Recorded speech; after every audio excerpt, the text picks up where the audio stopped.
All right, shalom everybody. Peace of the Lord to all of you. Please invite and share the link with your friends, and let us get more people here. I don't feel very well yet, but still I decide to come. As long as I can do it, I will be here. Uh, you know, I don't really choose topic in advance. I go on the internet and I see what a trend, and then I found this. I found many articles and videos made by Muslims. This is what came to me in my way in YouTube about Islam being the life solution. So I said, that's a good topic. Let us talk about it and see if this is true or not.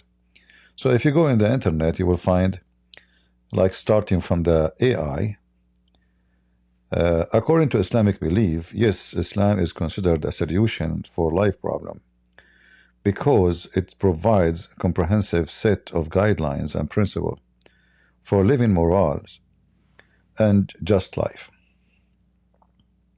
Now, I understand that this is AI saying according to Islam. This is a software collect information from the internet, and whatever the internet says, present it to you. It's not like a thinking human being giving you an accurate information as much as it is a collection of what the internet is sharing. Now, if we ask the Muslims, and I challenge the Muslims to give me any example of what they claim Islam is a life solution. As I know, it's the opposite. Islam is a destructive solution. And here right away you will see in the top right a video of Zakir Naik. Zakir Naik will give you... What a politician is. Okay, will give you a life solution. Look like maybe I saw this video before. So, okay. And most of these countries are Muslim countries. What is the solution besides doing dua? Number one, first we have to find out that what is the cause of most of these killings, whether it be in Afghanistan. So look like the question is asking, let us see the question from the beginning. The Zakir Naik, Dr. Zakir Naik, it's been a long time since... By the way, in case you do not know, the Muslims, who they are religious, they color their head red, as you see. So this guy is trying to copy Muhammad, and you will notice right away how stupid it is, how stupid you will look when you make your hair blonde, and you are not. I mean, it doesn't fit with you.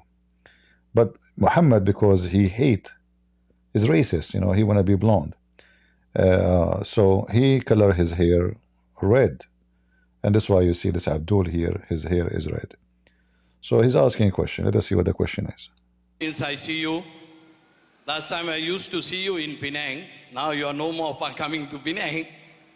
There are some problems, okay. But I am from Penang. I come all the way to see you, personally with my whole family. They want to see you live. Amazing, amazing. Okay, give her the question.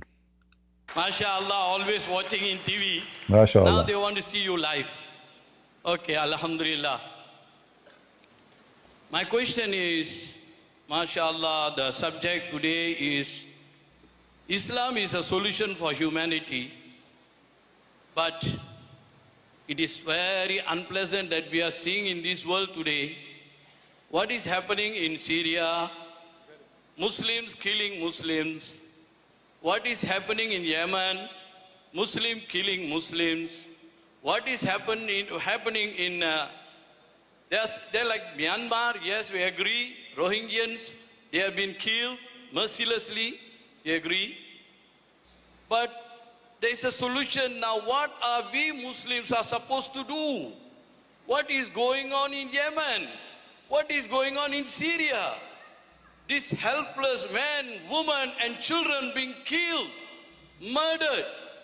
What are we Muslims supposed to do? All over the world, we Muslims, what we are doing? So, please, give a solution that what we are supposed to do, we Muslims. Apart from we making dua, tahajjud, we're begging to Allah. You know, here this the city and like if you want to count Islamic countries killing each other, I mean, this guy, he lived in Pakistan properly. He never mentioned that what's happening in Pakistan. In Pakistan, every few weeks there's a suicide bomber. You know,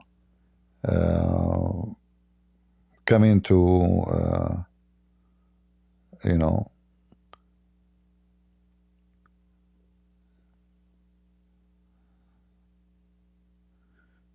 a blocked user has joined. Leave voice.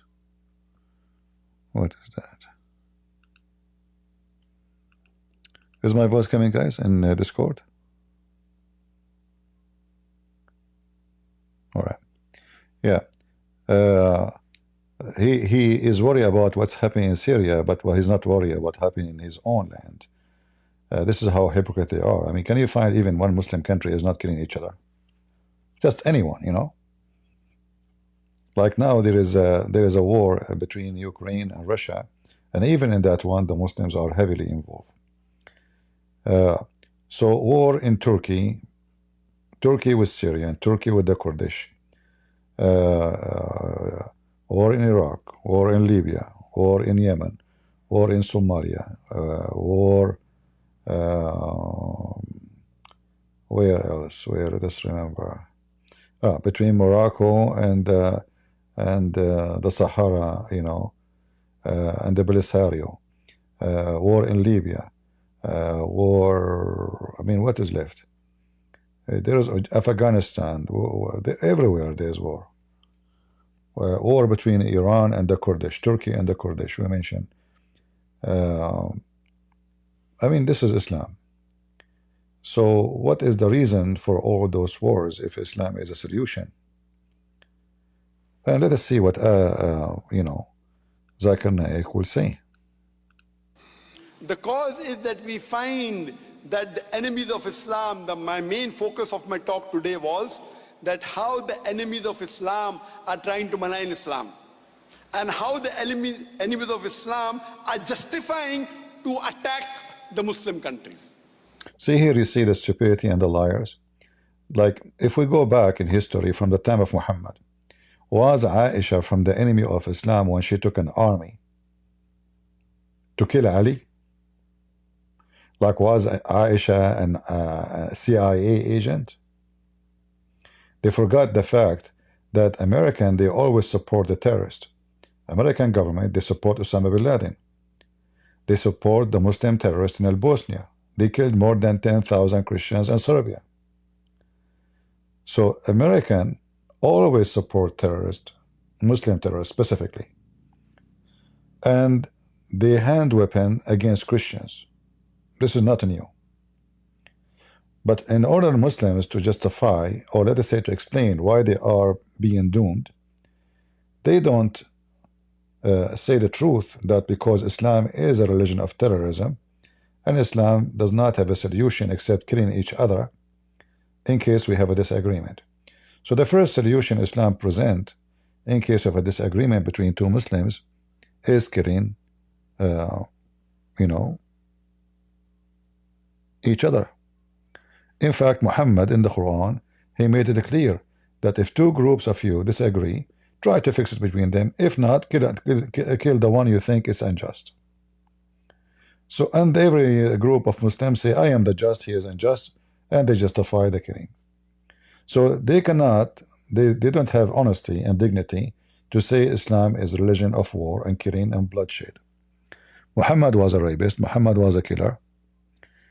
If there is anyone would like to come to the mic and tell us what is the claim that Islam is a solution for life. As you see, the most important thing in life is peace. Islam never gives solution. Islam is a religion of war. Muhammad, he says, I've been victorious by terror. Is that a solution for war? Terror? I've been victorious by terror from a distance of 1 month journey.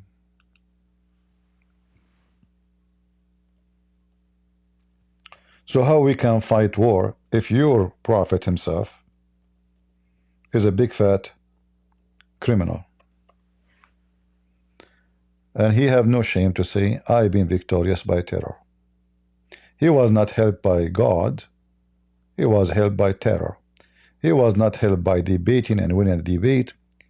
He was helped by terror. In fact, he says he was helped by terror from a distance of 1 month journey. Which field of life Islam can help us with? Do we have any Muslim who would like to join us?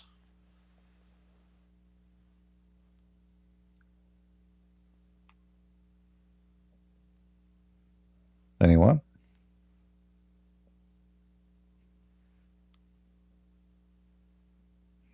Nobody? Any Muslim would like to tell us what is the solution Islam provide beside terrorism?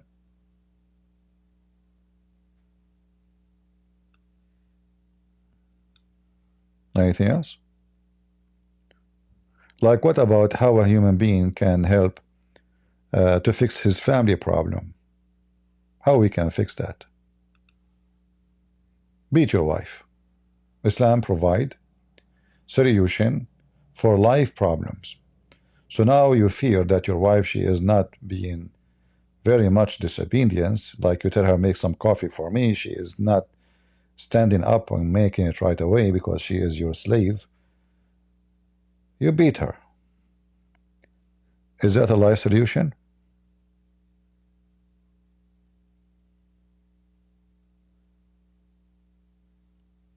Any Muslim? What is the life solution Islam provide? I'm trying to find out what the Muslims are talking about. So if we go right now here in this video, and we go back in, because you know Zakir and Zakur in the UK is saying nothing. Why Islam is a solution? Let us see why. So Islam is a solution because of what? Yeah, I have to pay $5 a month to read the article.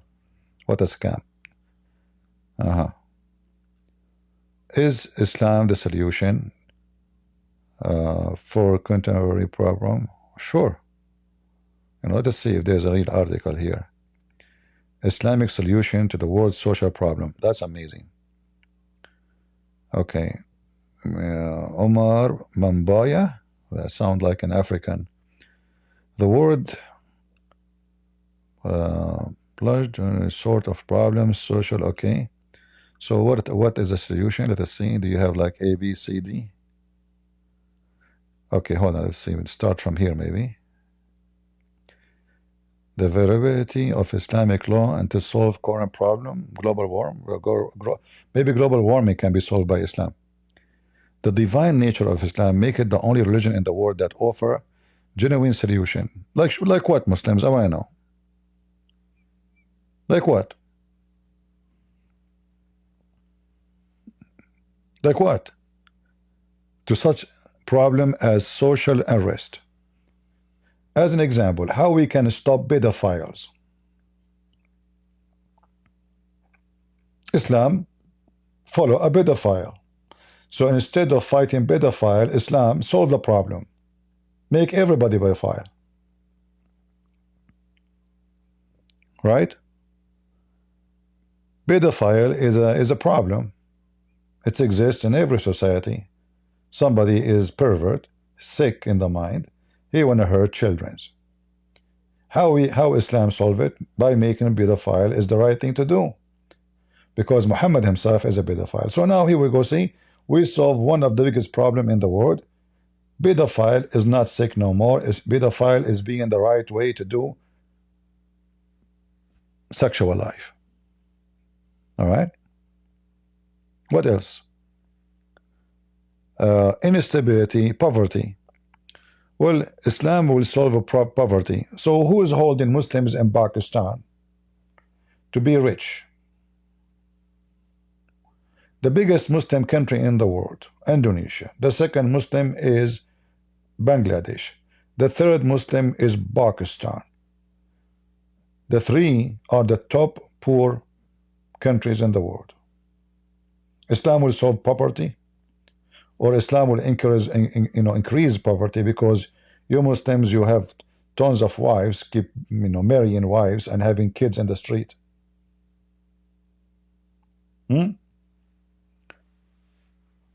Like Elon Musk, he is like now in a race. Like there is two big company in race to go to Mars, the owner of Amazon and Elon Musk. What the country like Pakistan is in race to do?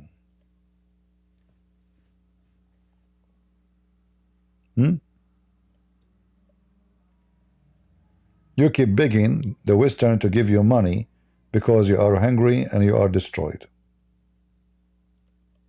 And the only race I know in Pakistan is the donkey race.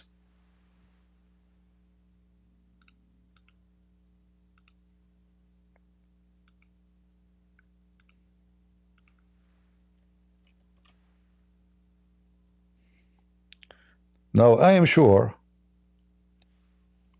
that your donkey race can change a lot and save global warming. I mean, here we go. We are going green. So you are in the middle of the capital of Pakistan, and half of the country is driving donkeys. Huh? I think we solved the problem of traffic now. And then you will see the donkey in the middle of the street, and suddenly the donkey don't want to move, and a long line of cars and those whatever transportation you use, And then I don't want to search for sex with donkeys, because you will find a lot of Muslims having sex with donkeys. I don't want to play that. That would be disgusting, but it's true. Sex with donkeys. I mean, which country in the world struggle with a problem, social problem, called sex with donkey? Huh? Like Pakistan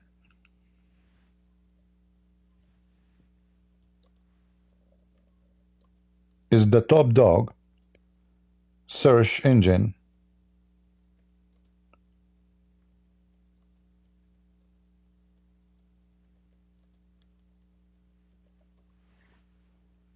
#1 nation in the world. Like they are not posting this information no more because Pakistan make a big complaint about it. Google exposed them that they are #1 country in the world who it's not, they call them pornistan. Donkey sex. #1 top search in Pakistan is donkey sex. Is that right? Yeah, it is. I'm not going to play videos for you, but you can find it right away.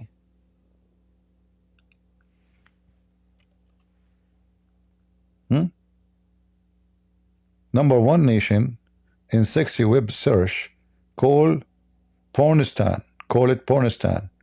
Okay, what they search? What they search for? Guys, do you see it? Donkey sex. Donkey sex. What is the interest of a human being to search for donkey sex? Unless he is a donkey. And then rape pictures. Horse sex.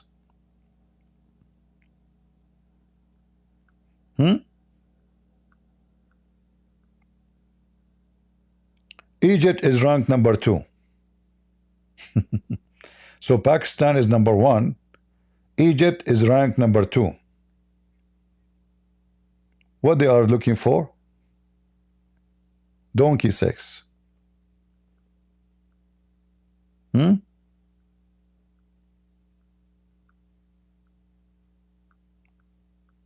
Islam is the solution for everything. Islam make you pervert. Muhammad himself was a pervert. In fact, all the religion of Islam is based on sex. Like, why you want to believe in Allah? To go and F a lot of boys, a lot of women who they are see-through. Did Islam make you a better human being, or Islam make you a pervert? Let us see. We have somebody want to join, maybe a Muslim. If you are a Muslim, you would like to join us, feel free. All right. So Islam is a solution for everything in life. I want to know, like, which one? Dinho, are you a Muslim? No, no, no, no. I had a few questions, if it could be. About what? I have few question to you, if I can About what? What the topic? ask.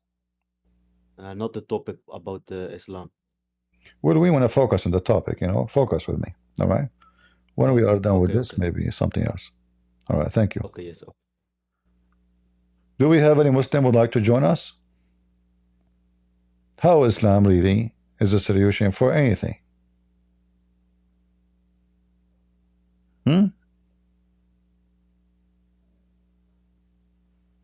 I want to know.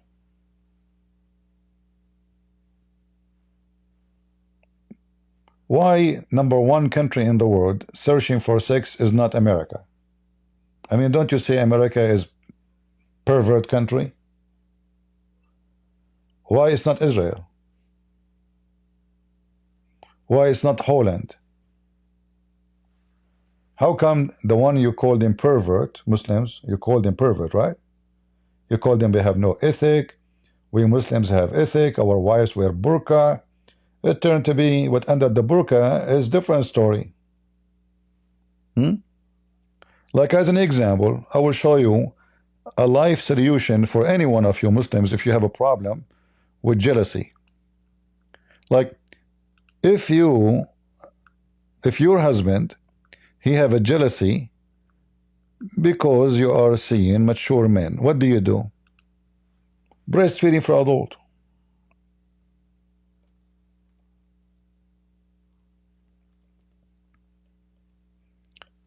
Do you see the solution?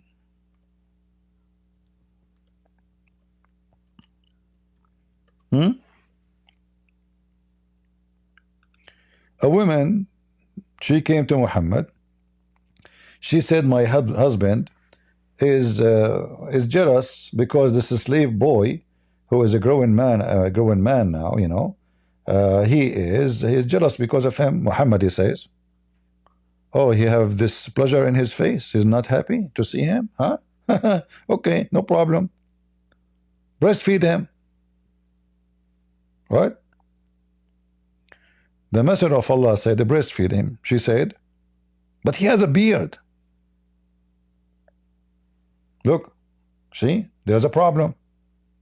He said to breastfeed him. The problem is he have a beard. He's a growing man. Muhammad, he said, Muhammad solved the problem right away. So what? Look how fast he solved the problem. He said, breastfeed him. And that will take away the displeasure on the face of Abu Hudayfa, your husband. And look, it worked. It worked. And since then, the woman, she swear that she never saw a displeasure in the eyes of her husband. It worked.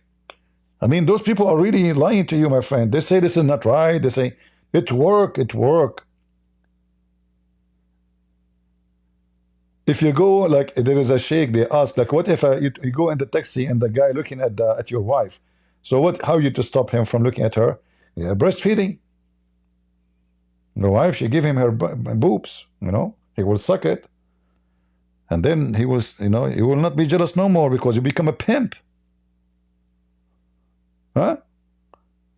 And by the way, this was in the Quran. Breastfeed him. And then the Muslim, they try to fix it, like after 14 centuries, they say, no. It means she squeezed milk and she make him drink milk. Abdul, idiot. It says breastfeed him. In fact, in Arabic, it make it even more clear. From rada'a is to put your mouth on your lips, on the nipples, and you like hold hard in it, not just suck it. It's not just suckling. It's to hold hard with your lips on it. So as you see, Muhammad, he solved problems. Anyone who is a Muslim can help us with more problems? Give us an example of an issue Islam can solve. Do you remember? Okay, I just remember a solution for something.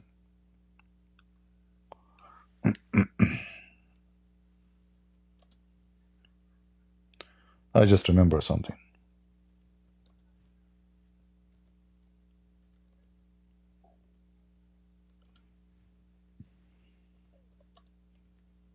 I want to find you this video.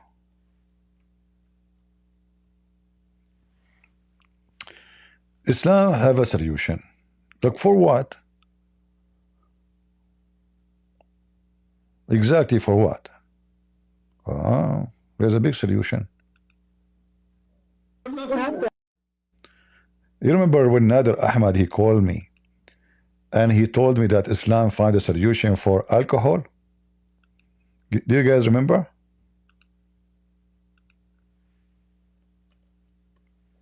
We have to take a commercial break because you are a birth defect yourself. So now, are you going to answer or not? Don't make an excuse.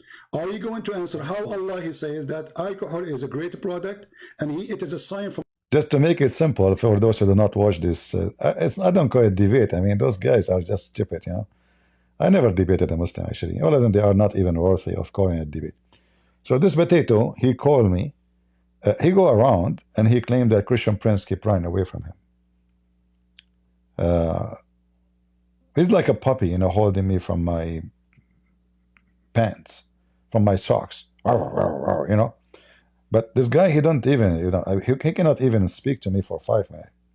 So he called me, and after 15-20 minute discussion about how to debate, he's making an excuse not to make it happen. I don't know if I should play it for you from the beginning. You would die laughing. It's a kind of a comedy. And what I want from you more after you agreed that your prophet have sex with the goat. Actually, yeah, this guy, I was once talking to him. Supposed it's the debate, but it's not really, you know, as I said. We were debating about his prophet having sex with the goat. He agreed. He said, what the problem?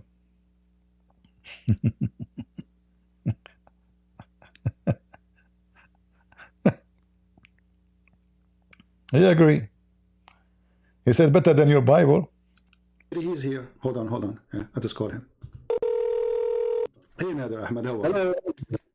Well, hello, CP. How have you been doing? After all these years, we finally meet. This is very good. I get a chance to meet you. How have you been doing? Thank you. I'm very fine. So what do you want to say to us? Go ahead. Yeah, so, you know, we've been having these wonderful debates on the Bible, Quran, and modern science. Mostly Quran and modern science. I have a challenge you. Quran and science? Absolutely. We've been having these discussions and debates, and I have said Christian has been running away from this debate series because he knows that the Quran is in complete harmony with modern science, and there's okay, give us one. Let us not waste time, me and you. So for some reason your voice is cutting. Well, give me one. You need to answer. Give me one miracle. Okay, listen. You have to. Why were you running away from me, from this debate? People say, no. See, don't make excuses. We are here. Let's see who is running. Give me a miracle. Let us laugh. Well, here's what I would like to do, Christian Prince. I would like for us to have a public debate on this topic. Abdul, do you want to debate me? You are talking to me right now. Until we have that happen, give me the miracle. Everybody will laugh at you. You will notice that all of them, they have the same excuse. They want to have a public debate. You know? All of them.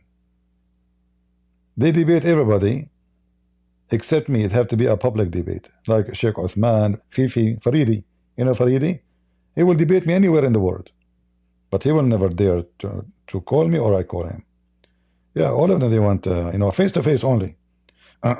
So they try to avoid the embarrassment and how stupid their religion is, and they don't know how to answer. And now he will make a drama about public debate. He don't want to debate like this. You want a public debate. Muslims, this is clear. Okay, and from the study, again, answer that to the people. Because the one is running. I'm saying to you, let's do it right now. You said no. It's you who's running. Do it. Go ahead. What I let's do 10 minutes right now. Christian There is Prince, no I can give you. Will be we one. talk, it's a crossfire debate. Everybody will hear us. It's a conversation. Go ahead. Okay, here's the problem. If we don't have set rules with time limits, friend, things like that, then we're just going to be. It's a free. stopping It's a free boxing match. Show me. Aren't you the one who speak? You speak. You know you play karate and you are good in boxing. Do your boxing. Free boxing match. Go ahead. Yeah. Well, I'll tell you, Christian Prince. The Don't problem tell me, here my is friend, what I. stop making excuses. The rules go for both of us. It's a free. Say whatever you want. Do whatever you want. Go ahead. But I have a very good excuse. My excuse from running from you is this. You are a coward. Okay, let me give you are wasting our time. Are you going to debate me or not? Okay, what I cannot do, Christian Prince, is win a shouting match. Debate me That's now or not? coward on the run. Okay, so we're going to talk about one scientific miracle, and then you're going to agree to debate me later on. Okay, so let's do science. I am agreeing to debate you anytime. Here we go. I'm here with you. Go ahead. CP, we need a format. We need equal time, and we need to share. Don't call me again. You are just a kid. You don't dare even to talk to me. We need a format. What format? You need to wear a suit. Secondly, you should wear black shoes. Number 3, his mother-in-law, she have to be there. Number 4, you have to say Prophet Muhammad is a prophet. Number 5, before we do the debate, you have to say Shahada. Number 6, you have to believe in the Quran so we can debate about the Quran. I mean, those stupid Abdul, what? So they do, you know, when they speak to other people, it's so easy to debate with them. The second they come to me, they start putting conditions just to make any excuse to get away from it. Do we have any Abdul can do better than Nader Ahmed or Mimi Hijab? Like Mimi Hijab, he ambushed apostate prophet, but he refused to ambush me. You don't dare. Who is a Muslim when I ambush me? And then he told us about the alcohol. After all this drama, alcohol, you know. Be a man. You are the one who said you want to debate me. You keep saying I'm running from you. You are just a kid. You are not even equal to my shoe. You don't even know how to say your prophet I apologize to my shoe. name correctly. If I call you right now and I ask you to say your prophet name correctly, do you know how to say it? You don't. And you are the one who agree your prophet have sex with the goat. What more I want from you? Yeah, but it was a goat from a noble family. We have to be honest here. It wasn't a normal goat. It was blonde, sexy, and from a very noble family. In fact, this goat, she was descent from one of the goat prophets. Very well known, you know. And she was very goaty. So when they say the prophet have sex with the goat, that does not deliver the truth about how beautiful the situation was. So either you want to do it now, don't waste my time. I will call you one more time. Either we do debate now. Don't put rules. No rule for you, no rule for me. Speak as much as you want. Get me busted. Go ahead. Let me call you.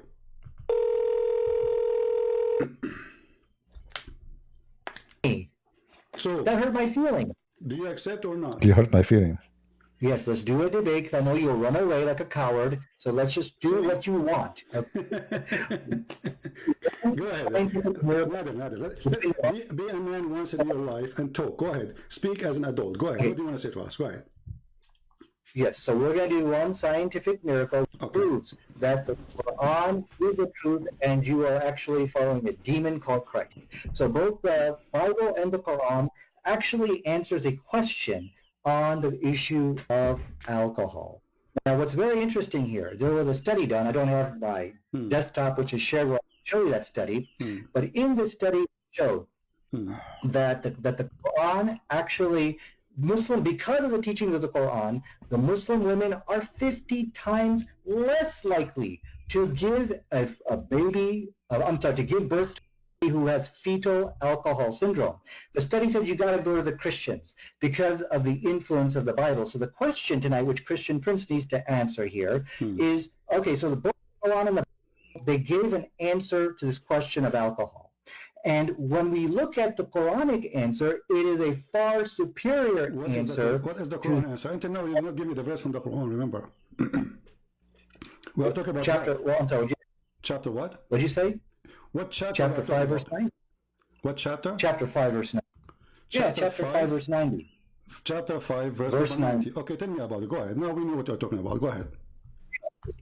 Okay, and then I'll tell you about it, but I'm following the rules because I know you will not run away from me, and we'll debate on this topic. So that's the agreement here. Okay, so let me go ahead and get the verse in chapter 5, verse 90. Okay. It says, forbidden is alcohol, any kind of intoxicant, gambling. Okay. So from the study here, they pointed out that Muslim women are 50 times less likely to give birth to a fetal alcohol because of the teachings of the Quran. Now, the question is here, which you need to answer, is how is it that the Quran gave a better response? Where is speaking about the alcohol is bad? Where it says that? No, it says for you forbidden is any kind of intoxicant. Where it says and because of that, where it says it's bad for your health in the verse you quote for me. That is bad for your health. No, it is completely forbidden for Muslims. This is clear. Okay, and from the study again. Another. I'm asking you a very simple question. You say that this is about health. I'm asking you, why in the verse never say anything about health? It says this is from Shaitan, that's all. Because it's from Shaitan, don't do it, correct? Yes, this is from Shaitan. And so because as the study concluded, it is the teachings of the Quran which caused Muslim women to abstain from alcohol. And so the question from again is that how could Allah of the Quran provide a better response than Jesus of the Bible on the question of alcohol? That's a question you need to answer now. And so this let's make it clear. I'm just trying to get a full sentence from you. So are you saying the Quran confirmed that alcohol is bad, no matter what? The Quranic position is that it is forbidden. Yes, it's forbidden. I know it's forbidden. This is not a question. Are you saying that alcohol is bad no matter what? It's bad. It's ugly. Yes or no? No, no matter. But I think these are irrelevant questions you're asking. You're running away from the study. This is the topic. This is the topic. I want to know if alcohol is bad or it is not bad. Is it bad or not? I mean, what's wrong with you? So you are saying to me, Quran is forbidden alcohol. Okay, forbidden because of what? Because it's good or because it's bad? Yeah. What? You don't understand the question here, so I need you to take some time. This is my question. This is my question. This is my question. This is my question, not yours. The Quran forbid alcohol. Is it because it is bad or because it's good?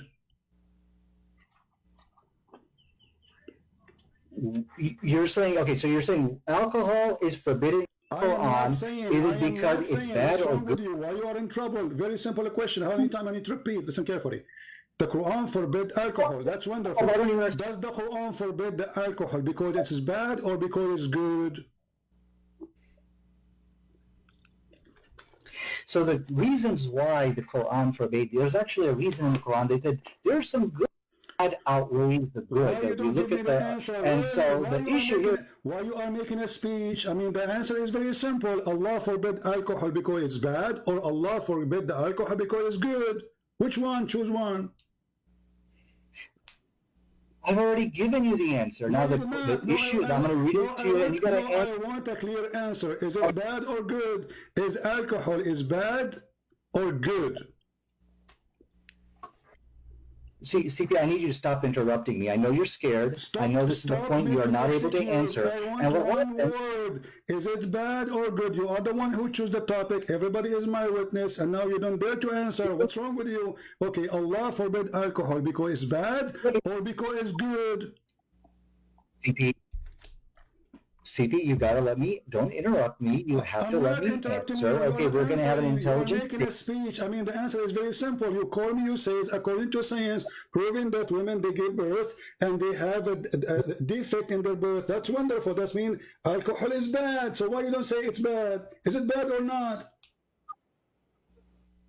the issue, the Quranic position on alcohol is that there is some good in it. My friend, aren't you Okay, the are you one who gonna mentioned to okay, me? there is some Is it that alcohol is bad no matter what? It's bad.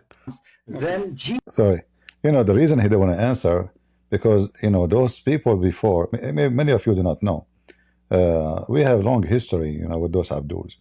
They wrote articles in the internet that if a Christian prince asks you a question, never say yes, never say no. Because if you say yes, he will get you. If you say no, he will get you. So all this drama he's trying to avoid to answer. I mean, how many? I mean, it's very simple. Like, okay, the alcohol caused defect in birth, etc. Blah blah. Okay, so is it bad or good? Because he's afraid. He knew there is something will happen. They knew. They knew there is something will happen. If he say it's bad, he will get me busted. Now he's thinking, there is something. Why is asking me this question? He don't want to say it, right? He's trying his best to jump the question, because if he say bad, it's going to be bad for him. If he says good, it's going to be bad for him anyway. So is it bad or good? He will never say. It's impossible to say. He is afraid. I'm asking you, why in the verse never say anything about health? It says this is from Shaitan, that's all. Because it's from Shaitan, don't do it, correct? Yes, this is from Shaitan. And so, because as the study concluded, it is the teachings of the Quran which caused Muslim women to abstain from alcohol. And so the question from, again, is that how could Allah of the Quran provide a better response than Jesus of the Bible on the question of alcohol? That's a question you need to answer now. Well, and so this clearly let's make it clear. I'm just trying to get a full sentence from you. So are you saying the Quran confirmed that alcohol is bad, no matter what? The Quranic position is that it is forbidden. Yes, it's forbidden. I know it's forbidden. This is not a question. Are you saying that alcohol is bad no matter what? It's bad. It's ugly. Yes or no? No matter what. But I think these are irrelevant questions you're asking. You're running away from the study. This is the topic. This is the topic. I want to know if alcohol is bad or it is not bad. Is it bad or not? I mean, what's wrong with you? So you are saying to me, Quran is forbidden alcohol. Okay, forbidden because of what? Because it's good or because it's bad? Yeah. What? You don't understand the question here, so I need you to take some time. This is my question. This is my question. This is my question. This is my question, not yours. The Quran forbid alcohol. Is it because it is bad or because it's good?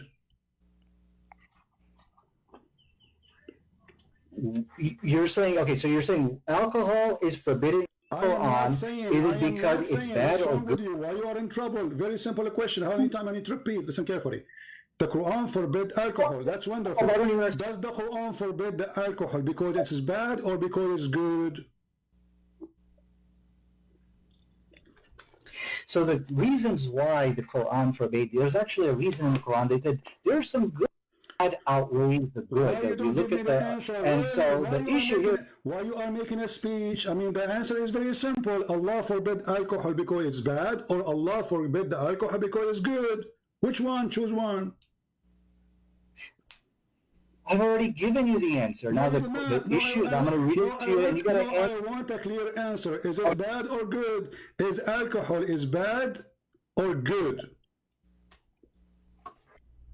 See, CP, I need you to stop interrupting me. I know you're scared. I know this is the point you are not able to answer. And one word. Is it bad or good? You are the one who chose the topic. Everybody is my witness, and now you don't dare to answer. What's wrong with you? Okay, Allah forbid alcohol because it's bad or because it's good? CP, CP, you gotta let me, don't interrupt me. You have I'm to let not me interrupting answer. you. Okay, You're we're gonna have an answering. You're intelligent making a speech. I mean, the answer is very simple. You call me, you say, according to science, proving that women, they give birth and they have a defect in their birth. That's wonderful. That means alcohol is bad. So why you don't say it's bad? Is it bad or not?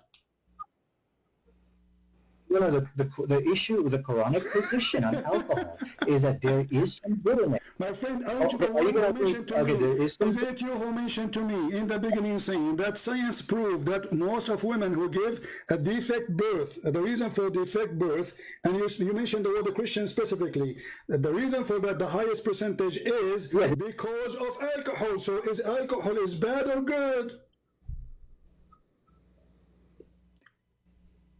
Okay, okay. Your question, if I understand your question, you're saying that overall alcohol a I'm good not or bad saying thing. Is what's that wrong your with you. question? I mean, this isn't even your topic, and you don't even dare to answer. You call me saying that because of drinking alcohol, women give birth to children who have defect in their birth. Okay, that's your claim, and you claim this is from science. That's wonderful. Now, I'm asking you, based on what you told me, is that mean? And based on the Quran forbidding the alcohol, does that mean according to Allah, alcohol is bad or good? Oh, I think I understand your question. Your question is, okay, did Allah forbid alcohol for a specific reason of preventing fetal alcohol What? Now I understand your question. What? What? babies? Is that your question?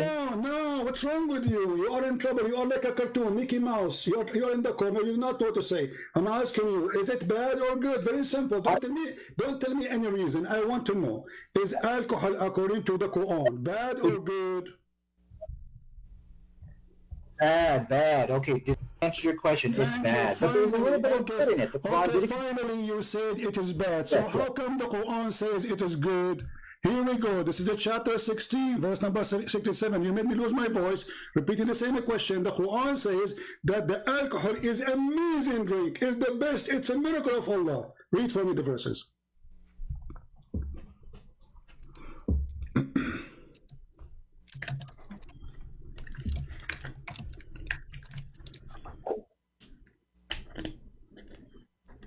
He's fighting the keyboard.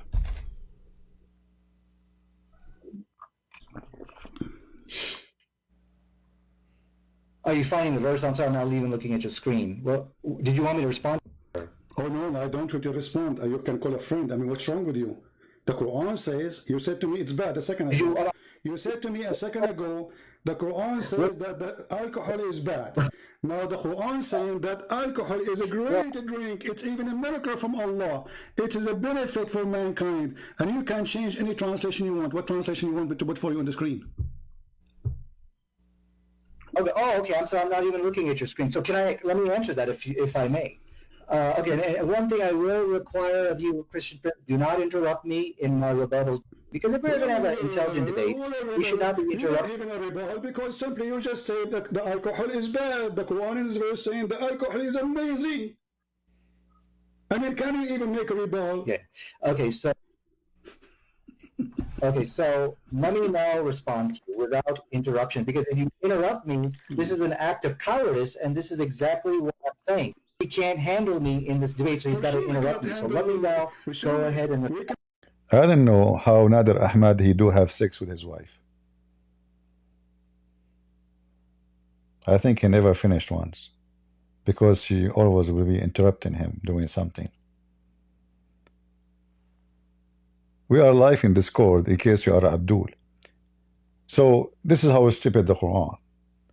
They come and they fabricate studies, by the way, about they give you numbers and they made articles. In fact, #1 nations of defect of birth is Muslims, because Muhammad legalized having sex with your own cousin, first cousin, and you can have sex with your own daughter if she is a daughter out of marriage. So because those Arab, they marry from cousin, and then the cousin marry the cousin, and the cousin marry the cousin. So it's like having sex with the family. It's an incest. They have a high number. Go check right now. In the United Nations report, you will see how cousin marriage is having a huge impact in Muslim society. Disability, unable to walk, children born with a lot of disease. And this guy, he is coming to talk about alcohol. First of all, Christianity does not encourage people to drink alcohol or get drunk. Nowhere it says that. In fact, the Bible says a drunken will not enter heaven. People who drink to be drunk, alcohol is the same as a food, can be medicine, can be good, but as anything, if you take too much of anything, you will die. Too much water, you will drown. Too much sugar, you will have diabetes. Too much, anything is too much, is going to kill you.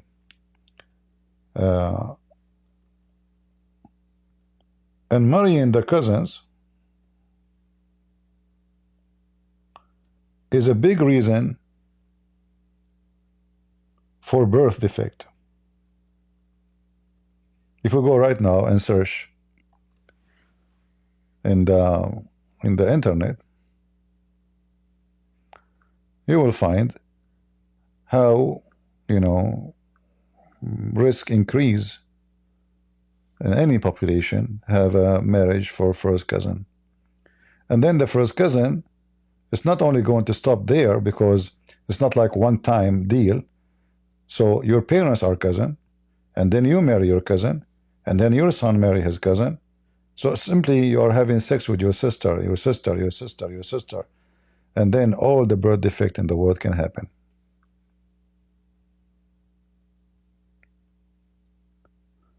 Do we have any Muhammadan? So the stupid Muhammadan, the Quran, by the way, never said that alcohol is forbidden. The Quran says ijtanibu, which means avoid it. And why? Because it is from the work of shaitan. But then the same stupid book, Allah, He promised us alcohol in heaven. So how alcohol is from the act of shaitan, and then alcohol itself is in heaven?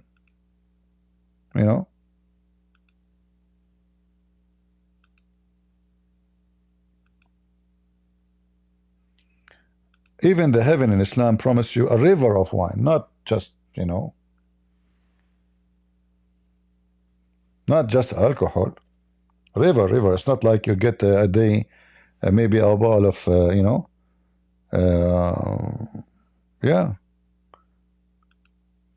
In chapter 47, verse number 15, the paradise include rivers of milk, rivers of wine, rivers of water, and drink as much you want. So is alcohol from shaitan or from Allah? And then the other verse, actually, with the one we show him in the screen, this verse says that it's a miracle from Allah. Alcohol is a miracle from Allah.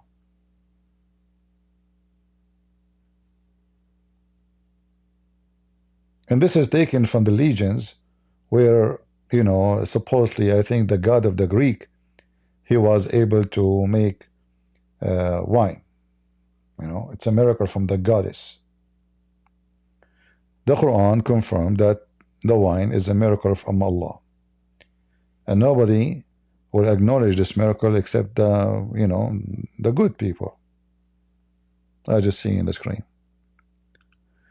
Do we have any Muhammadan who would like to join us?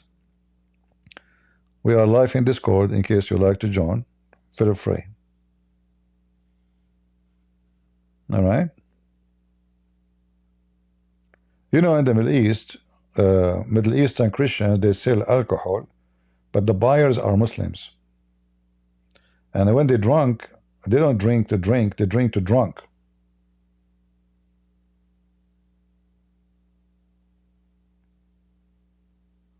Any Muhammadan? So what else? What is the solution for life problem that Islam provide? As Muslim, they say here, absolute forbition of adultery. And here, this is another issue of lies about Islam. They say Islam forbid adultery. The fact Islam encouraged adultery. All what Islam did, legalize adultery and make it not adultery. As an example, Muhammad, he said, you can go and rent a woman even if it's for 3 days, 3 nights. And yet the Muslim, they call it marriage.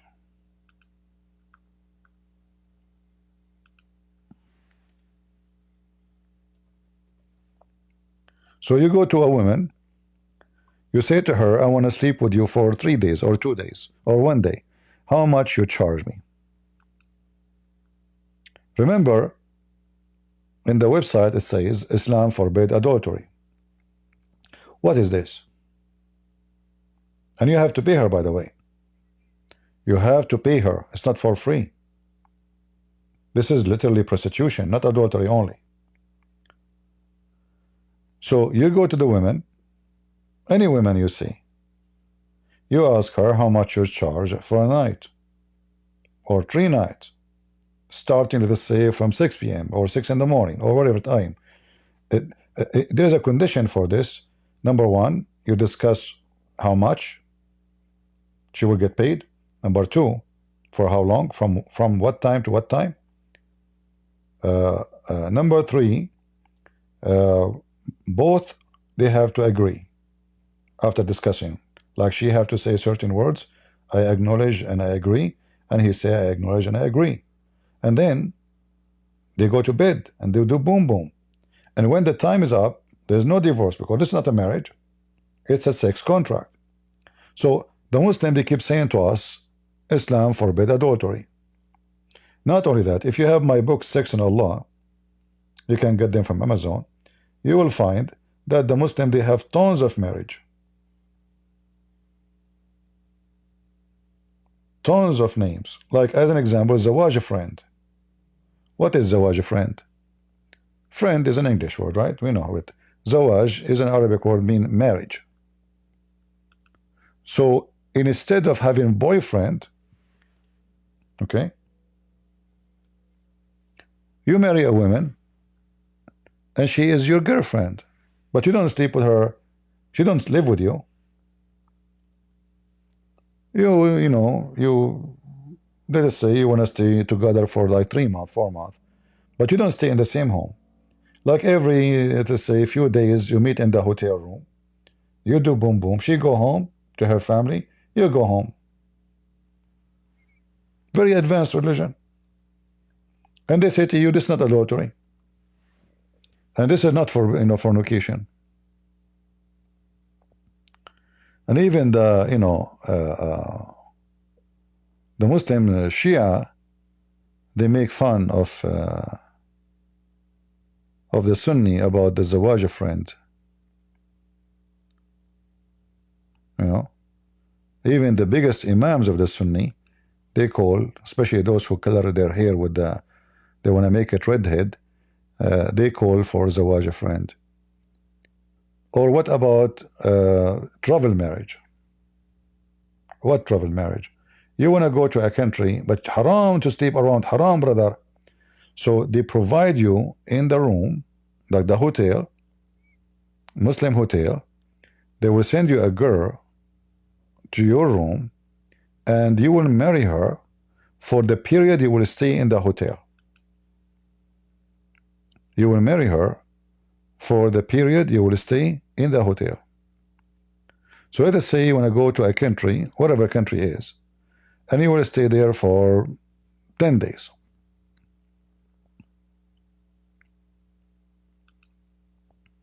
You marry a woman for 10 days. Halal. He did not break the command of Allah.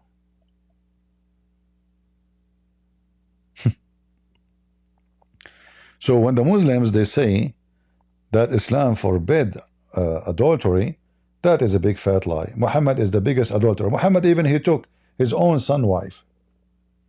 His own son wife.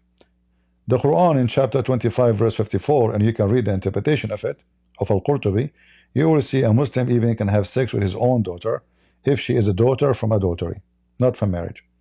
So your daughter from marriage, you cannot have sex with her. But if you have a daughter from a woman, you sleep with her, you can sleep with the mother and the daughter. And then the Muslim, they say to us, Islam, what? Is against adultery. But reality, Islam promotes adultery. In fact, adultery in Islam is a destiny.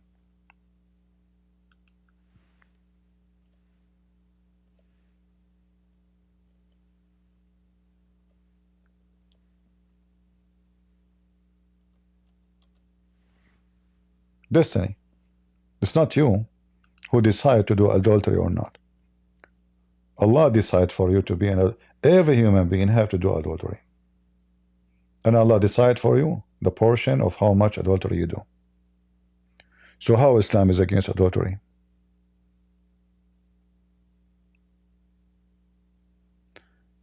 Any Muhammadan?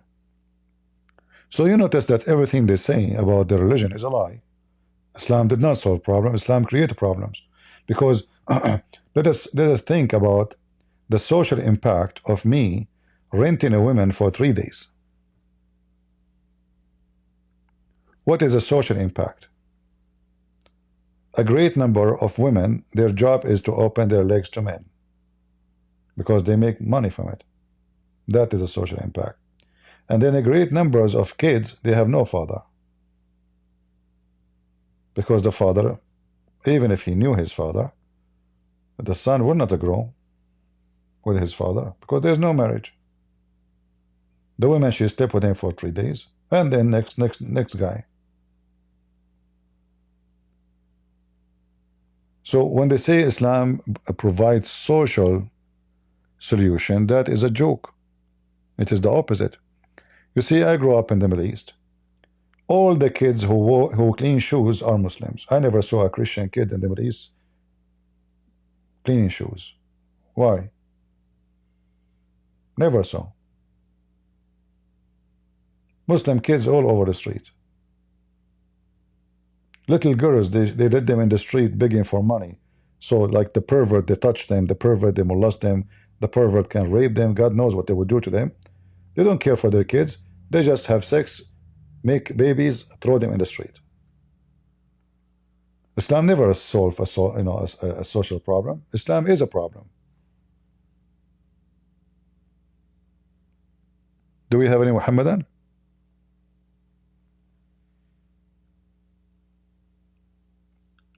So look at this article, how stupid it is. In fact, there is a verse in the Quran. There's a verse in the Quran clearly legalize prostitution. Do you remember the lady, her name Fifi?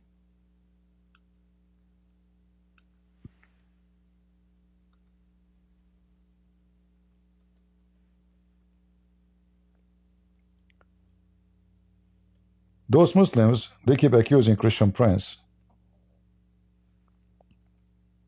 of lying. Lie number 1, lie number 2, number 3, number 5, right? Then those potatoes, when they are saying or talking to each other, and suppose there's no Christians, they speak loud and clear and say, yes, we can have sex. We can have a pimp business. It's legal. There's no problem. The Quran says that. Like the guy is forcing the girl to do fornication, to prostitute herself for money, basically, like a pimp brother has said. So what's your thoughts on this? Why is it permissible? Why is it even forgiven? Yeah, I would have to look at the jessive mood, where it would seem that this should be, if you did, like in regards to, not if you will or in the future, this is something you're going to continue to do, but if you did, then Allah is forgiving. This is something, I don't think this is like speaking of like an ongoing thing, like Allah got you, don't worry. What was that? Allah got you? What's this Allah got you, don't worry. please? This is Sorry, do you have the surah? 24:33. Yep. It doesn't seem to be speaking about past tense. Well, it says there's a jessive, a mood. Gives you. What's this? Can you tell us what this means in Arabic? Jessive mood. Right. Give me a sec. Brother, I'm just a student, so I'm not on the level of you guys, but there are things that I do notice. And in that specific verse, it's saying it is a adjective mood. Then this also allows it to say did, do, have not, did not, or do not, have not, or did not. So this is basically in If you want to learn an example of how Abdul or a bunch of people have hashish, anyone understand what this guy is saying? He's worried about past tense or continued tense. I mean, stupidity is amazing. It says clearly that you can have your slave girls or even your daughters, because the Arabic says fatayatakum, which not necessarily fatayatakum is your girls, the young girls. You can use them for prostitution. So force them not. However, if they choose chastity, so you ask them, do you like to work a prostitute? If she agree, Islam is good with it. And if you force them, Allah is all merciful. This is Quran. So when they say Islam forbid prostitution, that's a big fat lie. these examples, it could say do, have, or did. So this could be if you did opposed to if you do. May I come in 1 second? Yeah. Go ahead, bro. Go Am I ahead. the only one? Okay, go ahead. And again, just again reading on where it goes and to dig into it. But when I've read this a number of times, and you look into it, and again, I'll have to get into the Arabic, and so don't go jumping on me. I don't want Wolfpack back. We've had a good day today, so let's not bring out a Wolfpack. But when I read this, and I try and read it over and over, isn't it that if you're compelled to do it, isn't it talking about the person to whom is being prostituted, that if she is forced or compelled to do so, not so much as Ak would call it, the pimp, we're talking about the one who desires chastity, that if you're compelled to do so, Allah will forgive her for such actions, not so much, doesn't really even talk about the one using the one for prostitution. If I read that over and over and what I mean, look at how stupid he is, how he lie. He is saying that if you force her, Allah is merciful. Stupid idiot. No. This is not about force or not. This is about the women, if she chooses chastity, she don't want to work in prostitution, and you force her, then Allah is all merciful. However, if you agree, you are good to go. And if she disagree, so you are good to go, because Allah is all merciful. There's no penalty for the Muslim. It's not sin. That's why it says Allah is all merciful. And then even those Abdul, they agree. They agree. It looked like you can be a pimp. Getting for it, I could be off, but is it talking about the one who's being prostituted, not the one who's prostituting her?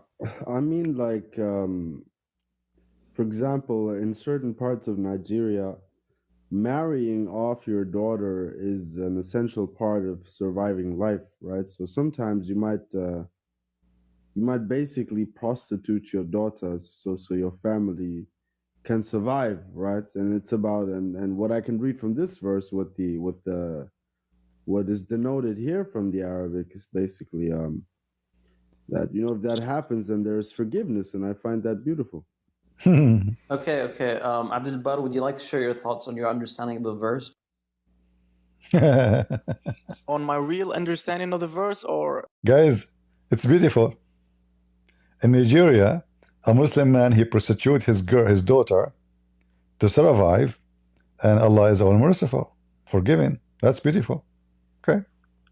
the apparent meaning that you could get from the verse if you are Your real understanding before this room gets closed and we all get reported.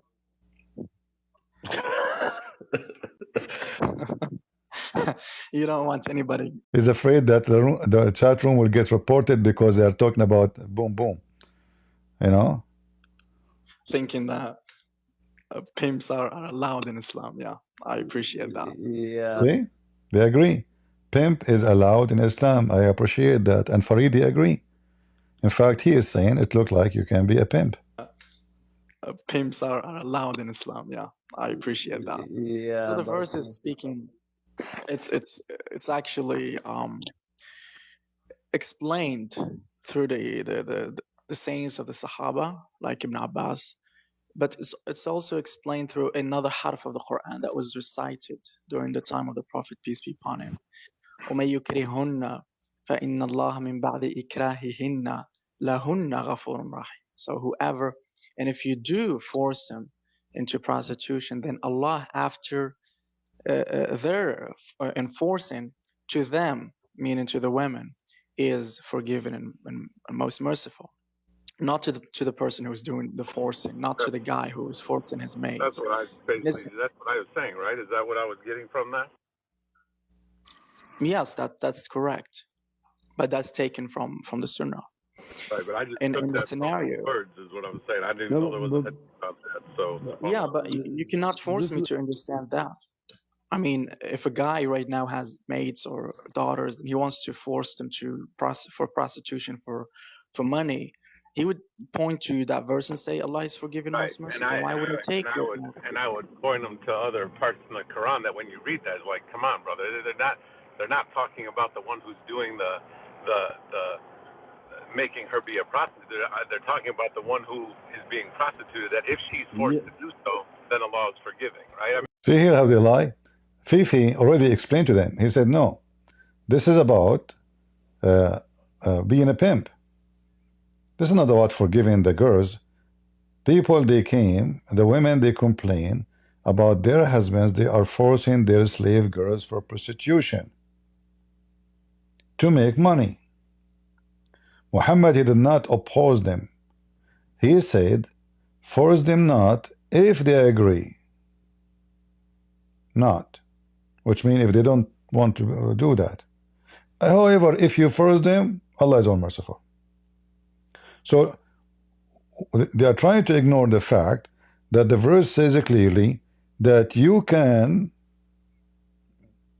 it's totally legal if your daughter or your woman or your slave agree to do prostitution. And it's legal too, still if you force them. But Allah is all merciful. There is no penalty. Where is the penalty for the Muslim? Where is the penalty for prostitution in Islam? There is none. The verse is so clear. If you force them, then after that, Allah is forgiving, most merciful. I would ask you, brother Habib, if you're interested in answering, why would God be forgiving to those people? Why would God be forgiving right now in this particular scenario? Like the guy is forcing the girl to do fornication, to prostitute herself for money, basically. Like it. Okay, Grobo, are you there? Are you there? Take the mic. Hey. So, did you hear? Remember the 45 domination thing? Did you hear? Hear what? That you can have your daughter work in prostitution in Islam? No. No? Do you have your Quran with you? Let's continue our debate from last time. We are debating. We're still debating. Here we go. Continue our last debate. What kind of God? About the 45 domination in Christianity. What kind of God will allow your daughter to work as a prostitute? What kind of God that allows Satan to be a God of earth? What? Your God allows Satan to be God of earth. Isn't he all powerful? Are you speaking Arabic? Are you speaking English now? No, I'm speaking English. Really? So what you are saying? انت حمار ولا شنو؟ يا غبي. You think I'm speaking Arabic? يا مسطل يا مهبل يا المخبول. اسمع. قال له يا فرحان ولبسوك المضرب طوع من عليك قصة وجهك. تحت الجبال بنيك قال له ايه من جبال بنيك الخناقة. الجبال اسمع بنيك اسمع اسمه من الجبال اسمع بنيك اسمه الجبال عليك قصة من الجبال بنيك الجبال عليك قصة من الجبال بنيك قصة امك وترحب عليك قصة من الحال عليك قصة امك تحت الجبال بس هو احتفال عليك قصة امك تحت الجبال عليك قصة امك بنت Faithy Moroccan. Moroccan, by the way, in case you do not know, the first time I came to Europe, ever, I was speaking Arabic, and then a Moroccan guy walked next to me, and he gave me a card. He says, this is, I said, what is this? I don't know him. I was walking the street. He says, it's a card from my sister. I said, what, your sister? What? The guy next to me, he says, to his sister. I said, well, I don't know, what does that mean? You know, the card have like a picture. It's not a real picture, like it's a, you know, like a drawn by pencil, you know, like it's printed, but it's like a girl standing, like, you know, something supposedly sexy. His sister, he's telling you his sister, you know. So this is what they do. Go check it out. They control prostitution in Europe. If you go to Morocco, number one business in Morocco is prostitution. And not to mention Egypt, and not to mention etc. Prostitution. This is the religion. Any Abdul?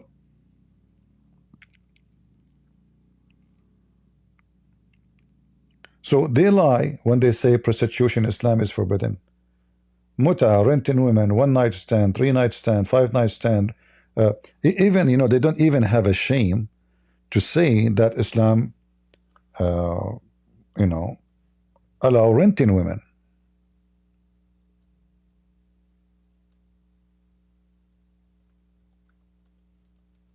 Even they say it in their own website. You know, they don't shy to say, in Islam we rent women. It's like renting a car.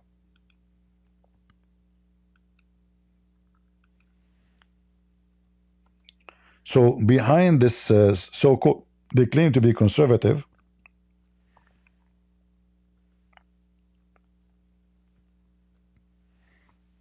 in some work,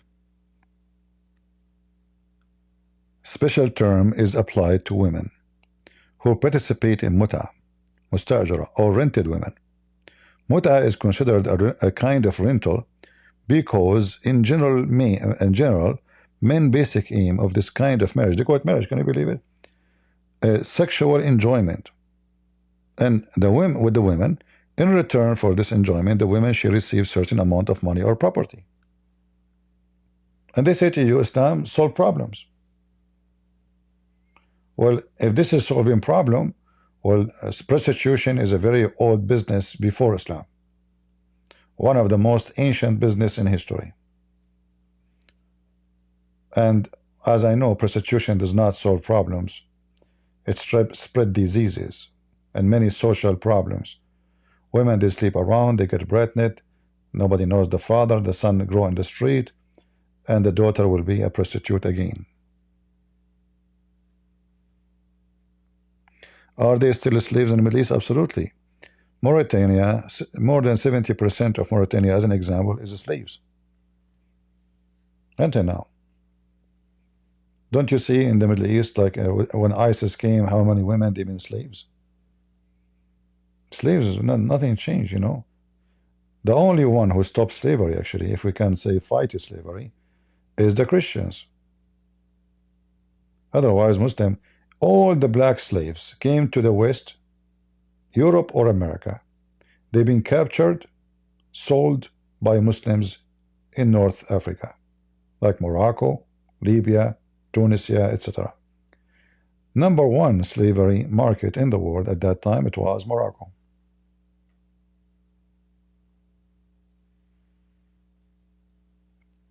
So what Islam solved? All of those articles is a lie.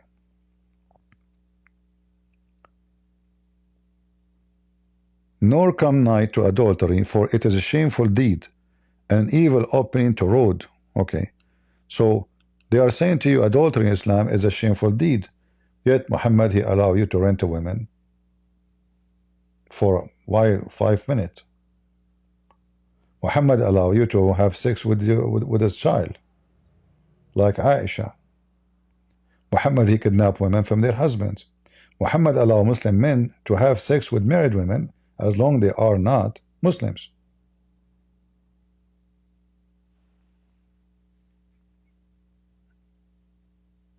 And they lie. They say Islam solved many social problems.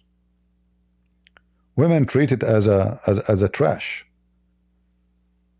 Like, how we can solve the problem of women in the world? The Quran chapter 4:34 says beat them. What about we close them with garbage bag and we have two holes in the garbage bag from the top? That for sure solve the problem. Is that stopping men from looking at women and searching for women and sleeping with women and cheating? No. Islamic countries full of cheating. I know a story. A very, very crazy Abdul.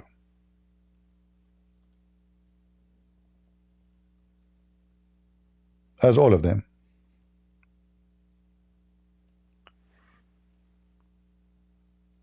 He have, you know, in the Middle East we have like a steel door. We have bars in the windows because the countries of thieves. You know, you see, this is another issue about theft. In America, you see 99% of the windows don't have bars.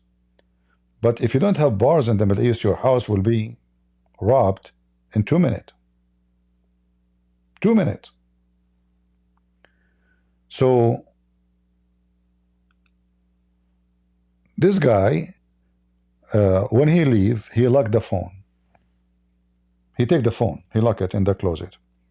He locked the door, so she cannot use the phone. She can't open. He locked the windows. They are locked. The shutter, they are locked. She cannot open them. He have bars over the windows. So his wife, she is really totally in jail. He told his wife, you can invite your friends to meet you as long I'm home. All right? If I go, if you want to go, I have to take you out, like to visit her family, let's say. So she has zero freedom. When he is home, a woman, she come and she knock at the door. She don't talk. He open the door. He see a woman. He call his wife. Your friend is coming to visit you. And this has happened for like 6 months. And then one day, his sister, she came to visit him.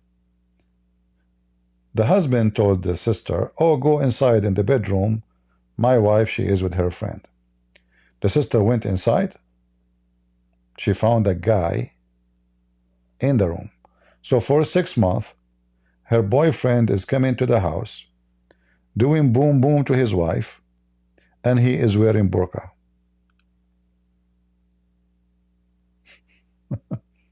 And because this woman, she is so shy, so when the husband opened the door, and for him, haram to talk to her, haram. So the second he opened the door, he see a woman, he don't talk to her, he called his wife. The wife, she asked her to go inside. They lock the room. The husband is not allowed to go inside the room. Haram, haram, brother, haram. You know, even he is trying like, because he's happy, his wife, she don't go out, she don't meet with people, she is jailed, she never complain. So even he make coffee and tea for them, he knock at the door, he leave it in the front of the door, so his wife, she can, when he leave, you know, they open the door and they get the coffee, and he bring them fruits. So 6 months, Abdul is doing boom boom to his wife. And this is stupid Abdul. He himself is the one who opened the door for him. The burqa is very useful.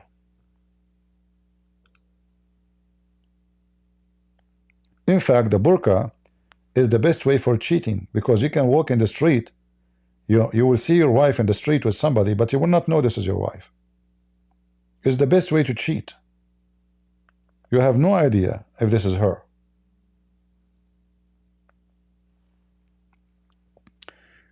Other problem. You see, Islam solves problems. Let us say you came home and you find your wife sleeping with somebody, other Abdul. How in Islam you can prove that she committed adultery? You cannot. If you accuse your wife of adultery without having 4 men, and those men, they have to see his penis, excuse my language, going in and out inside her private part. If the 4 did not see it, there's no proof of fornication. Even if she is naked, he is in the top of her or she is in the top of him. Islam again solved the problem. We have the famous story of the caliphate. You remember?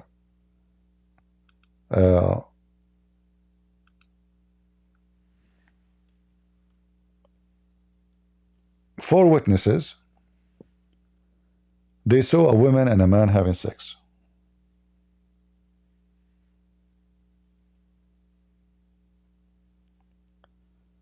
The caliphate asked them, the first one, did you see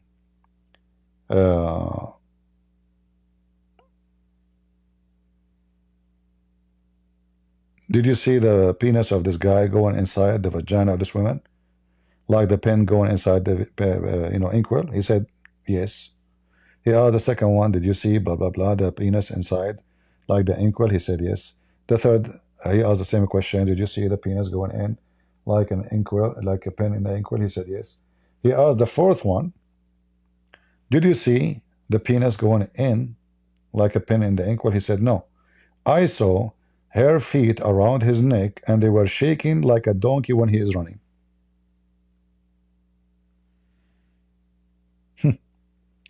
The caliphate, he commanded to beat the hell of them, whip their back 80 times or 100 times, because there's no proof of fornication.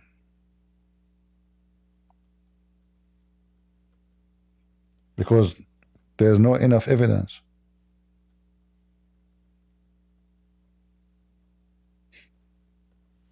Number 4, he did not see it. He saw her feet around his neck. Well,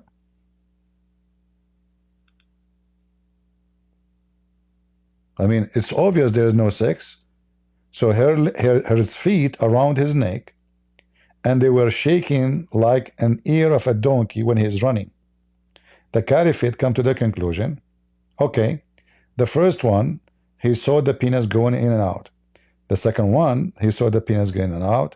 The third one, he saw the penis going in and out. The fourth, he did not. He just saw the ears, he saw the feet. But where is the fornication?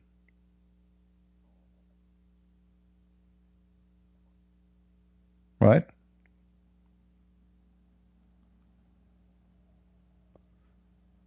Yeah, you know, when a man, he killed his wife, this is not because this is his decision, but according to Islam, she will be killed. She will be killed, but first you have to prove it. You have to bring 4 witnesses, you know, witnessing with their own eyes. Like, you know, if you remember, there's a hadith about a man. He asked Muhammad. So this guy, he keep coming to Muhammad going, he knew his wife, she is sleeping around. And he don't dare to accuse her. So he came to Muhammad and he said, oh, you know, Prophet Tariq, are you Prophet saying, like, if I saw my wife doing boom boom with the man, should I give him some time until I bring 4 witnesses? He said yes.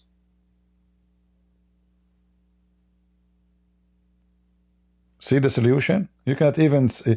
And now if you try to divorce her with accusation, you will be doomed. You can divorce her, but you cannot accuse her. So imagine you go to your home, you find a guy in the top of your wife, you say, brother, assalamu alaikum. Wa alaikum assalam.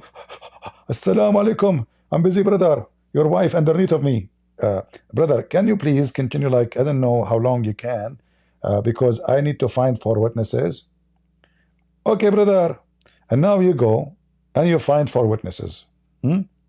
However, If you don't see the penis of the man going inside her, excuse my language, in and out, you have no proof. Even if you bring 40 witnesses, 4 billion, you have to see the penis going in and out.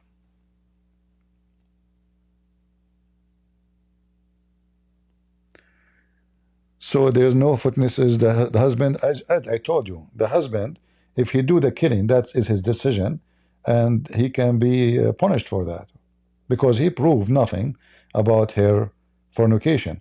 But if he proved the fornication, she can be killed. The punishment is death. But as long if he took the step to kill her, however, in the Middle East, like Saddam Hussein, in his time, he allowed men to kill their wives if they heard, or their daughters if they heard of any, it just heard even without proofs. But according to Islam, you should wait until you have 4 witnesses, and those 4 witnesses, they have to see the penis going in and out. Any Abdul? As you see, Islam, solved many problems. Who can beat that? Nobody.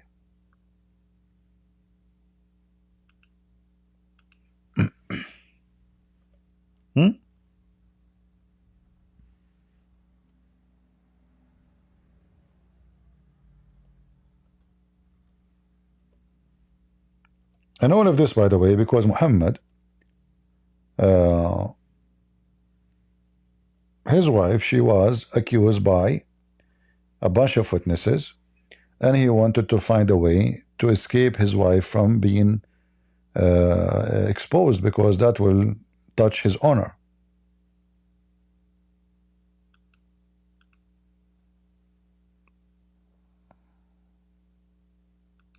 All right.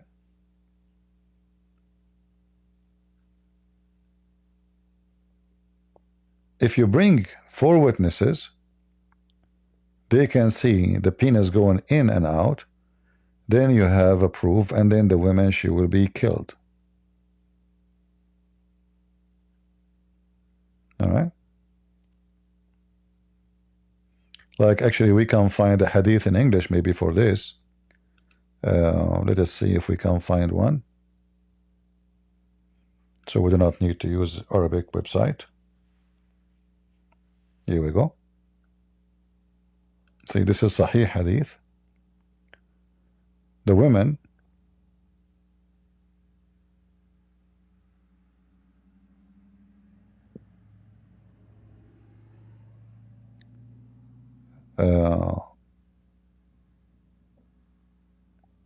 like here they brought a case speaking about a bunch of Jews. They found a man and a woman, they are committing adultery. So he said, bring me the best of 2 men of those Jews, like the rabbi. So they did. So he said to them, what do you think about what happened to those? Shouldn't they have 4 witnesses? They said that in the Torah we have to have 4 witnesses, which is absolutely, this is the Muslim fabrication.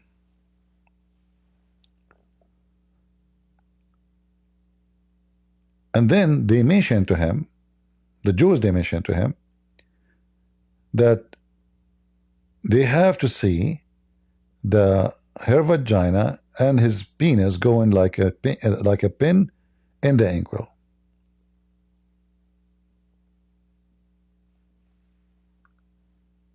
So based on this, they claim that Muhammad, he learned this and adopted this from the Jews. And I will not surprise, by the way, if the Jews, they said that to him as a trap to fool him.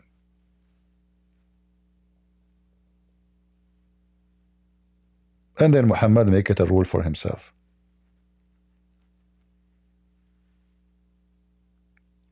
And then if this story here is true, then you Muslims should ask yourself, do you Muslims follow the Quran?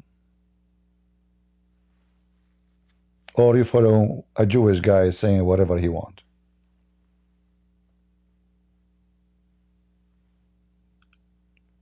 Any Abdul?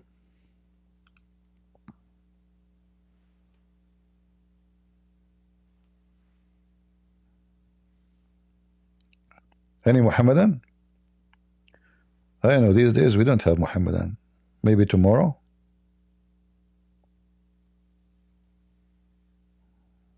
Huh?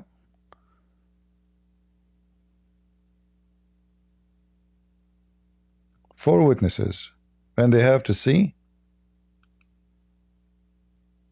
the organ of the man, his penis, penetrated in the female like the stick, the ink stick in closed case. You see it?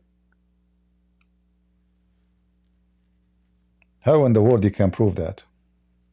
What if your wife, excuse my language, she has having sex with her boyfriend in the front of your eyes, and she is wearing a skirt and she sit on the top of him? You will never see his penis going in and out. That's it. What the heck is that? This is how we prove fornication now. And by the way, in Islam, if your wife, she is kissing somebody, touching each other naked in the bed, and they did not do intercourse in the front, there is no fornication. So as you see, Islam solved many problems. In fact, Muhammad, he warned Muslim men not to go home if they came back at night. They asked a sheikh, very famous sheikh, actually it is the biggest sheikh for the Muslim Brotherhood in the world. What was the purpose for this? He said, this is from the mercy of Allah. What if you go home and you find your wife in the bed with somebody? Do you want to see that? So you tell her, I am home, I'm like back in the town, but I will come home tomorrow. So the women, she will not be surprised. Muhammad teaching is very weird and very, very sick. Don't go. And I think he was telling his men that so he himself will not be caught having sex with their wives. He used to send them in purpose for a mission so he can F their wives. And to avoid to come in surprise, he told them, you don't go to the house, you send somebody, he knock at the door from outside. He tell her, your husband is back in town and tomorrow he will be here. The only way I find a solution for this, the reason for it, is Muhammad is sleeping with somebody woman, and he's afraid the husband will come and cut him sleeping with her. So he came with this rule, you have to inform the wives, even if you come home late at night, sleep in the street, you should not go home. Never go home right away. You have to come the second day, and if you came in the daytime, you have to tell her still, you don't go home right away. You tell her that I am coming, and then you come like maybe a couple of hours left. Never go surprisingly at the house and knock at the door or open the door.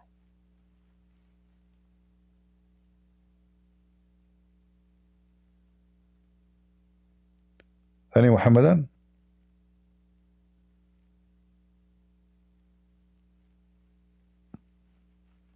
Because why I want to tell men don't go home, you know, what does that mean? Where he will go? There's a hotel at that time. He will go with some friends to sleep in their house. Is that what for? What will happen to the wife if she is surprised? What is she should be happy. What do you mean surprise?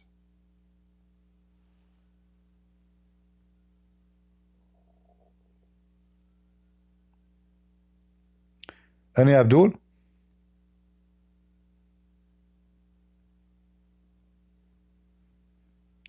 We have 200,000 subscriber. Well, I should have 20 million, not 200,000. YouTube, each time I reach certain number, they delete my channel. And they keep pushing me to have monetization. And the other day, yesterday or today, I'm not sure. Maybe yesterday. I saw a Christian channel live. I don't want to say the name, but I could not really watch. I click at the channel. He was live, and then commercial after commercial, like he made the commercial have to play before you can watch his live. I mean, how much people they worship money. Isn't it enough they receive donation from Super Chat? Isn't it enough they receive donation from Patreon? They want to force you to watch the commercial so they make more money. So, and actually I click exit. I don't want to see no more. Very disgusted. Very disgusting how people they are. This is how you know if people are into God or they are into business. I wanted to see what they are talking about. I'm not going to even chat, you know. Let me see what they are. Maybe they're debating somebody. But then commercial after, before you start, you can't even start right away. They love money.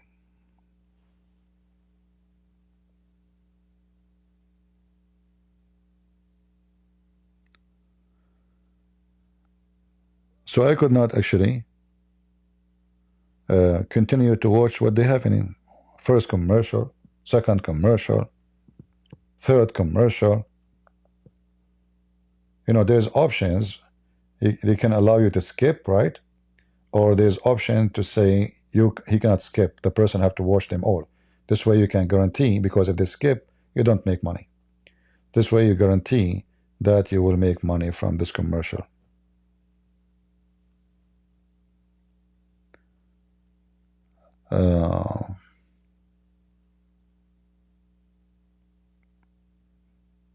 Very disappointing, and yet they claim to be Christians. Businessmen.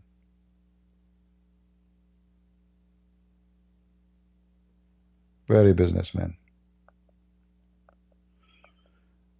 Do we have any Abdul? And then they make a membership. If you want to watch this video, you have to be a member and join member. Unbelievable. What a fraud.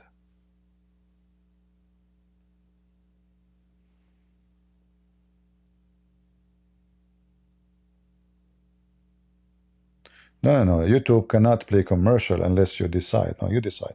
You decide how the commercial will play. You decide if they can skip. You decide if they cannot. You decide if it's played in the beginning or in the after. You decide. There's options. Yeah.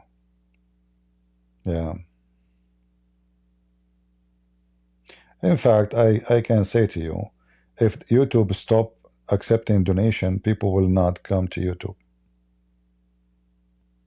Those who make like it's money motivated.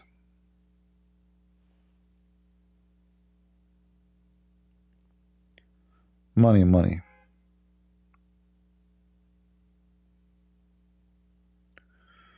Any Abdul?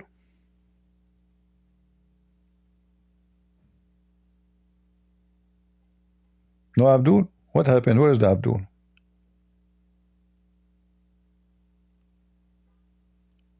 Yeah, I can activate now my super chat. It take me 1 click. And the funny, by the way, if you have super chat, the donation will come like rain. But nobody go to Patreon. I don't know why. I mean, I don't know. Maybe people like to show off, or I'm not sure. But I have no idea.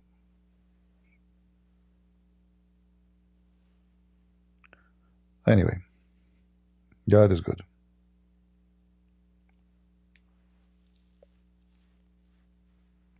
Yeah, I understand, you know, like you see, for me, what I don't like, if your channel is about anything, then, okay, this guy, he is making his videos to make money. But a person claiming that he is defending Christianity or defending God, or, you know, and then, you know, they give up even their channel if monetizing is gone. They just drop it off, make a new one, which is obvious that the whole purpose is money. Anyway, the Lord, he said, from their fruits you shall know them. It will be very annoying. In order to watch any of my videos, you have to watch a bunch of stupid commercial, you know,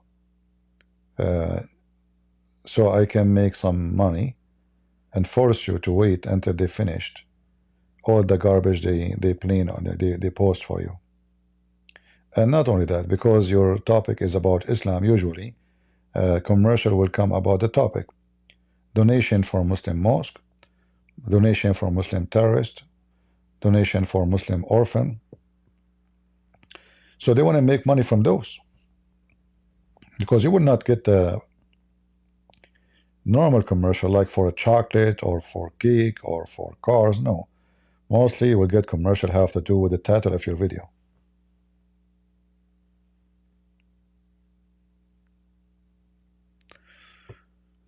Where is the Abdul?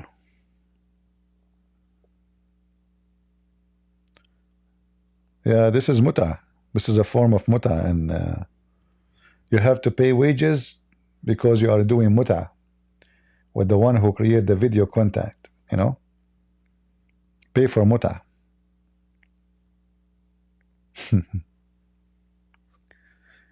No, Abdul?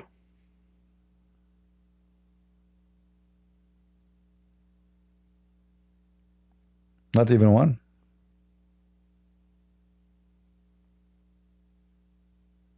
I don't care really if it's 220,000, because as you see, because we don't do play commercial, YouTube don't send notification from my channel.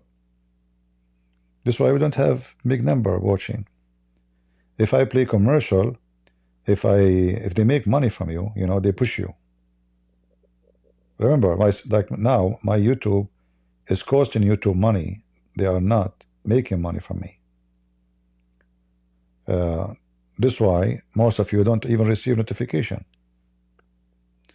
If I activate super chat, and then YouTube will make a huge number of the money you give to their pocket, then they will push your channel everywhere, which is normal to do. You know, I don't blame them, and it's a company doing business. They are not doing charity.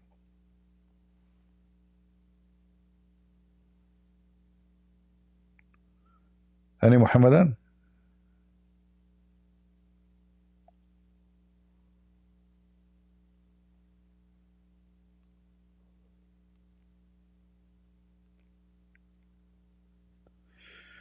Well, somebody using my channel asking for the okay, if he is calling Dr. Christian Prince and posting my video, it's okay, as long as he is not asking for donation in my name, doing fraud. So what the problem? You can do the same. You can download my videos and call it Professor Christian Prince. Who cares? I encourage people actually to download my videos and post them. I have no problem. I always actually I support those people, because you see, I'm not seeking my channel to grow because I'm selfish. I'm seeking that the good news will spread. So our children's, young ones, older one, etc., they will learn. If it's my post or your post, who care? I know people, and I'm not going to say their names too, they used to flag Christians for copying their videos and posting it in different channels. Why they flag them? Because they want everybody to come to his channel. So he flagged them, even though they are Christians supporting, supposedly spreading the truth. But his jealousy of making money, he don't want anyone to take his video. Ah, this is my video. For me, you remember how many times I scream at you, especially those who knows me for long. I shout at you, why you don't download? All right? So I support people who download. Those who download and repost, I believe they are better than the one who don't.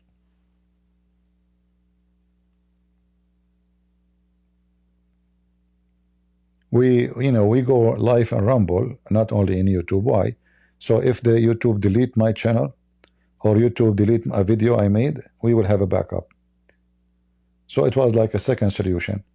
But if you download the video too and post it, we will have it more backup, etc.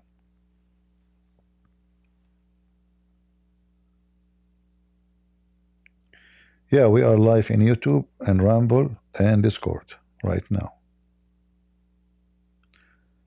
Okay, we don't have Muslims to call. If any Christians would like to call us for free, as long as we have no Abdul.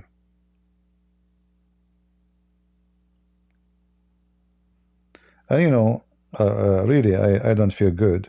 I told you since 2 days ago and yesterday. I mean, I am sick, and then I stayed for, I told you I will stay for short time, right? And I stayed what, like 4 hours, maybe 5 hours, I'm not sure, even though my head is going to explode. So for me, I feel guilty if I don't do some work. I feel really guilty. I feel like I'm short of work and did not do what I should do.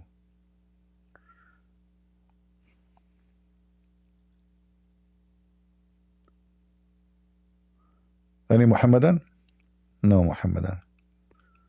Anyway, if there's any Christian would like to join us, feel free. Go ahead, Hello. Exo.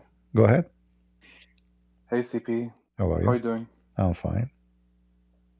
First of all, I want to thank you for all what are you doing for us, for all that knowledge that you giving to us. Thank you very much. You're welcome. First of all, I just want to ask, why don't you just activate that super chat and know just that your knowledge just gets better to spread out to the world, that more people know you and know the truth? Or why don't you do that actually? There is That's many reasons. If I do that, then any one of you want to watch videos or even join live, he have to be disturbed by commercial from time to time. Same time, if you notice that people who have super chat, they will start favoring the one who donate over the one who don't. So if you ask question and you give money, then they will answer your question, and if you don't, you are nobody, you know. I find it very insulting and very un-Christian behavior. Like, in order for you to answer my question, I have to donate to you, which is not a donation no more, because first my name will pop up, people will see how good I am donating to you. Number two, you get the attention because I donate, and then you say thank you for the donation, and then if you have a question, your question will become first. So what about the person who don't have money and he cannot donate?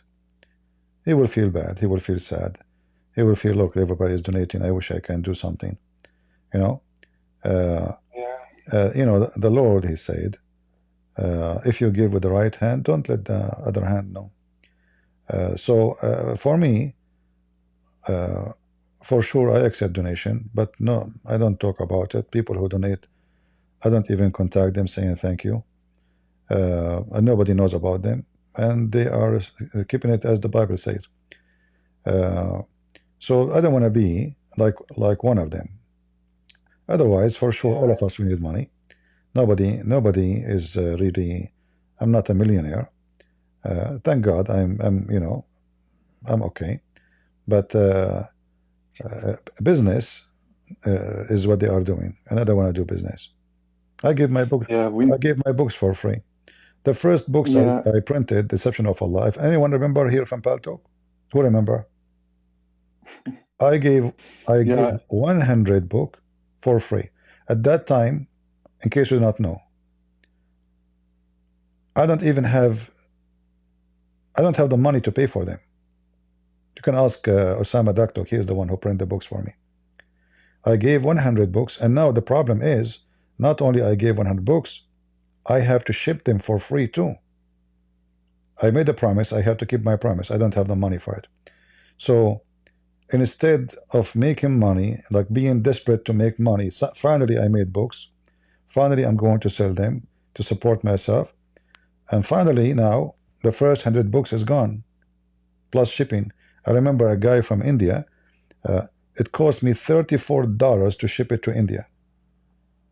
$34 just to ship it, you know. And then he complained he did not receive it. So I sent it to him again, you know. This is just the price of the shipping. And then I found out that this guy is a scammer. You know, he was scamming me. You know, a piece of garbage. Yeah. Yeah, But true. anyway, I give my books, most of them for free. I mean, all languages. If I care for money, I will never give not even a single page of them for free. We don't want to do business. It's really sad, you know. People, they claim to be Christian, they are serving God, and they care, and they have jealousy for God and want to expose Muhammad. But in reality, it's about money. They are doing the same as Muslims. Buy halal food cat food, you know. And the other guy, Yeah, it's the best. Mimi Hijab, is saying Nagla seed.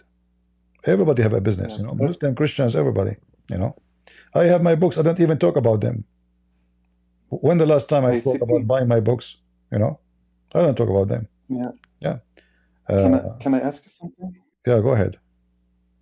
For how long you're actually on YouTube and doing this for free, that YouTube channel and that all knowledge that you're giving? The first, let us say, since the internet exists, I started doing this in the internet.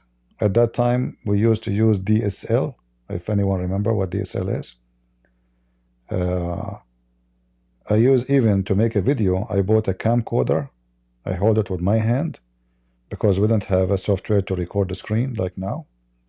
So I hold the camera with my hand, and then I record the screen, and I translate, because like we don't have now those websites in English for the Quran, and everything was in Arabic, everything in Arabic. And to load the video, 5-minute video in the internet, it take forever. I remember, like, sometime you start loading the video, you come the second day, still the video file, it's not even 5 minutes, is loaded in the internet. So it was a very, you know, a lot of a struggle. And I used to, like, I spend a lot of hours. And I spend at least, if I say the first 14, maybe for first 16 years, I never receive a penny or donation for the work I do. Even though I used to stay, you know, 10 hours, 11 hours. Sometime I come from work, I eat, I go online, I stay until the morning almost, I go to work again. Especially in the weekend, you know. Yeah. People here, who is here from Paltalk time? Anyone remember? Do we have anyone from Paltalk? If there's anyone here from Paltalk, let me know. So, like, we have actually Sahih Christians, he come here always. He is from the time of Paltalk. He used to come almost every day to my channel. But for sure, he cannot stay as I stay. I stay for like 10 hours or 12 hours. Yeah, not even one penny of donation. In my opinion, you deserve to, like, activate the super chat with everything that promotes your channel, because I'm just listening to you for 5 months now, and how I know you, that you are a very honorable man, a man of God, there's no question. So in my personal opinion, you deserve to do everything that promotes your knowledge to the world, because I think a lot of people are suffering for the not knowledge, not truth. Like, for example, like fake Christians, they act like they're Christians, but they're not. They're doing for the money, like for only donations. But in my opinion, you deserve to, like, do everything to promote your channel, because you're a honorable man. Well, God is good. You know, it's okay. You know, actually, I understand, like, people, they want to make money. I mean, so some people, they need to be supported too. But what I'm not happy with, they favor making the money, because still you can make money. I mean, people, they are donating to you. Like, do you have to play commercial and all this madness? Yeah, just because you said, because of the push that they're pushing a channel, and I think you deserve it, and I think the world deserves to know the real truth, what the real Christianity stands for, not this cotton candy Christianity. And I don't need to fight for my God, and, like, you know, some type of shit. All peace, all love. we serve other gods. Like we have no enemies, but we know that the devil is our enemy, the false gods, and etc. Yeah. Yeah, I I remember don't know. this is I don't know how many years ago. I think 15 years ago, maybe more. The Iranian TV, Iranian there's an Arabic program actually to speaking about the Islamophobia.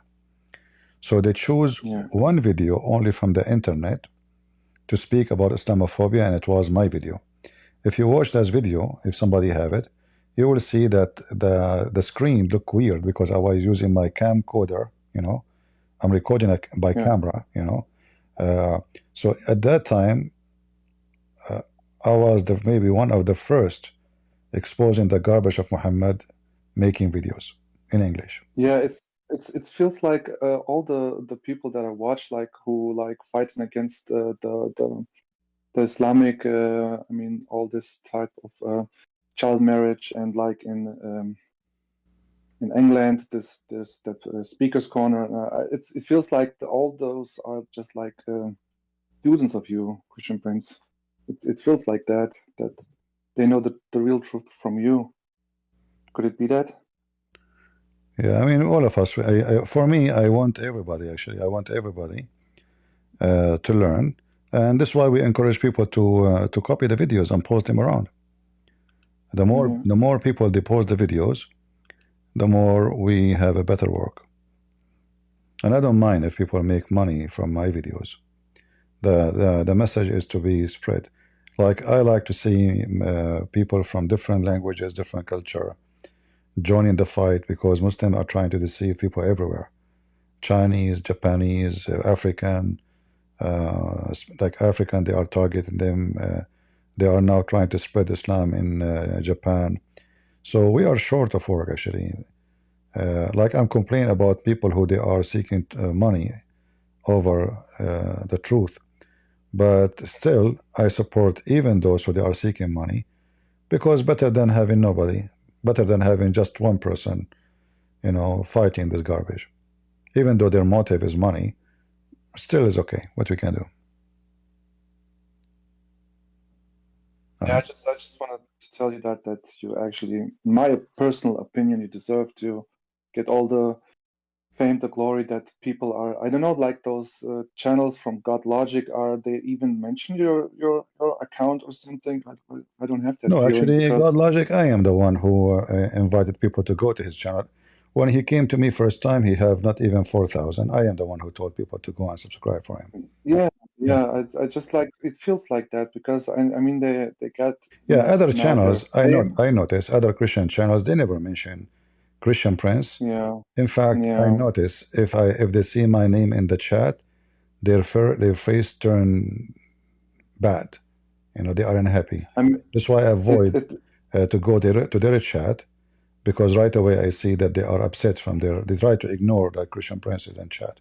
Yeah, but I never ignore them. You know, when they come to they call me, I always say go and subscribe to this guy, to that guy.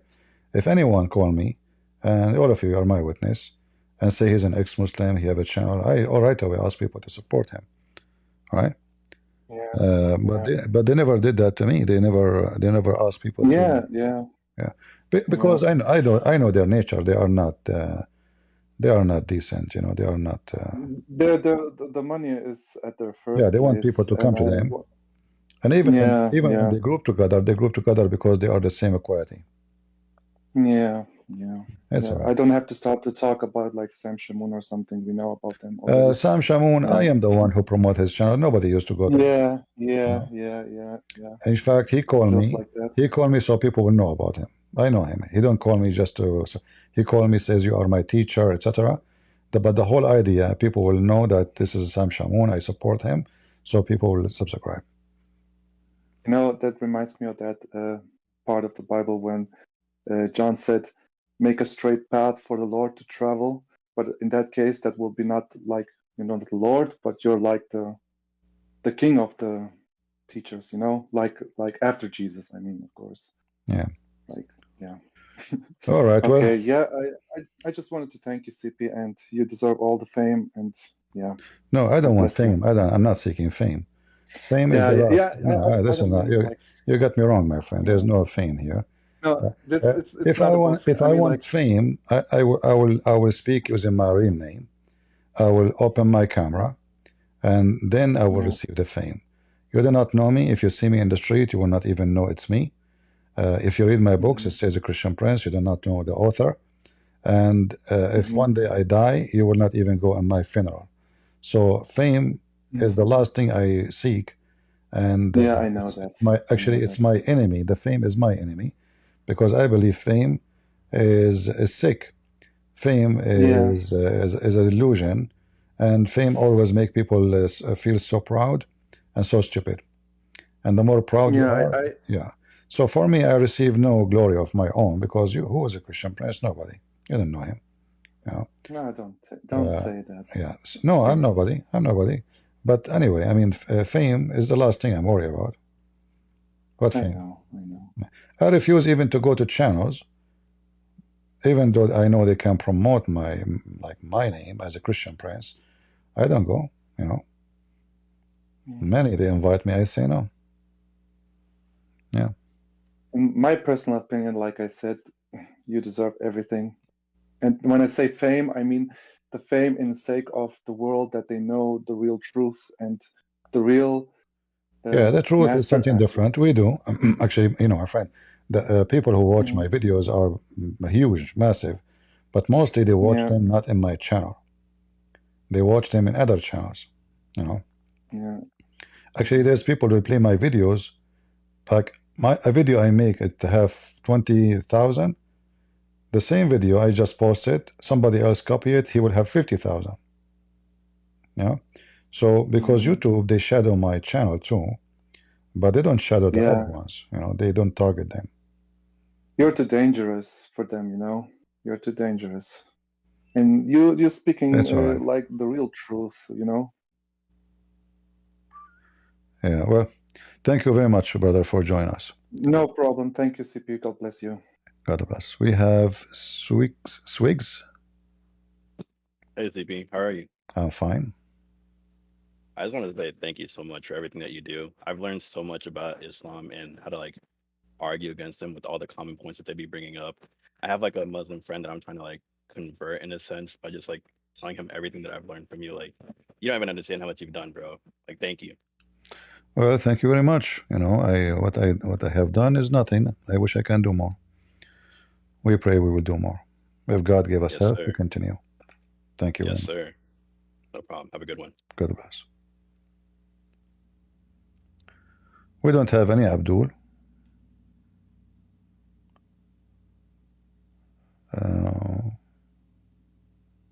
We are short of Abdul these days.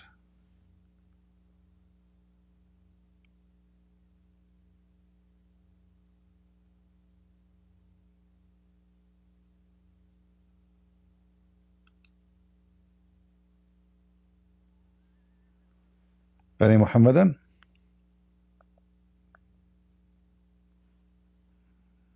All right, we don't have too many people.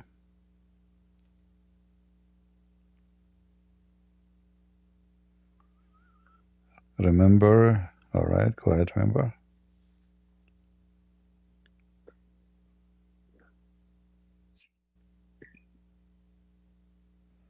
Go ahead. Hi, TP. How are you? I'm fine. That's good. Hey, I come from a Hindu family and I've become Christian about 10 years ago. Okay. And my wife comes from a Muslim family. Quite often, some of her her relatives do ask,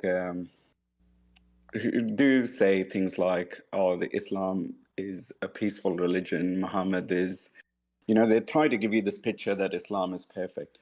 But I've been listening to you for a while, and obviously you've been shedding a lot of truth of what Islam really is. So thank you so much for that first. But I had a question. In one of your previous videos, you mentioned something about Allah and the origination of that word and why Arabs tend to use that word in their Bible.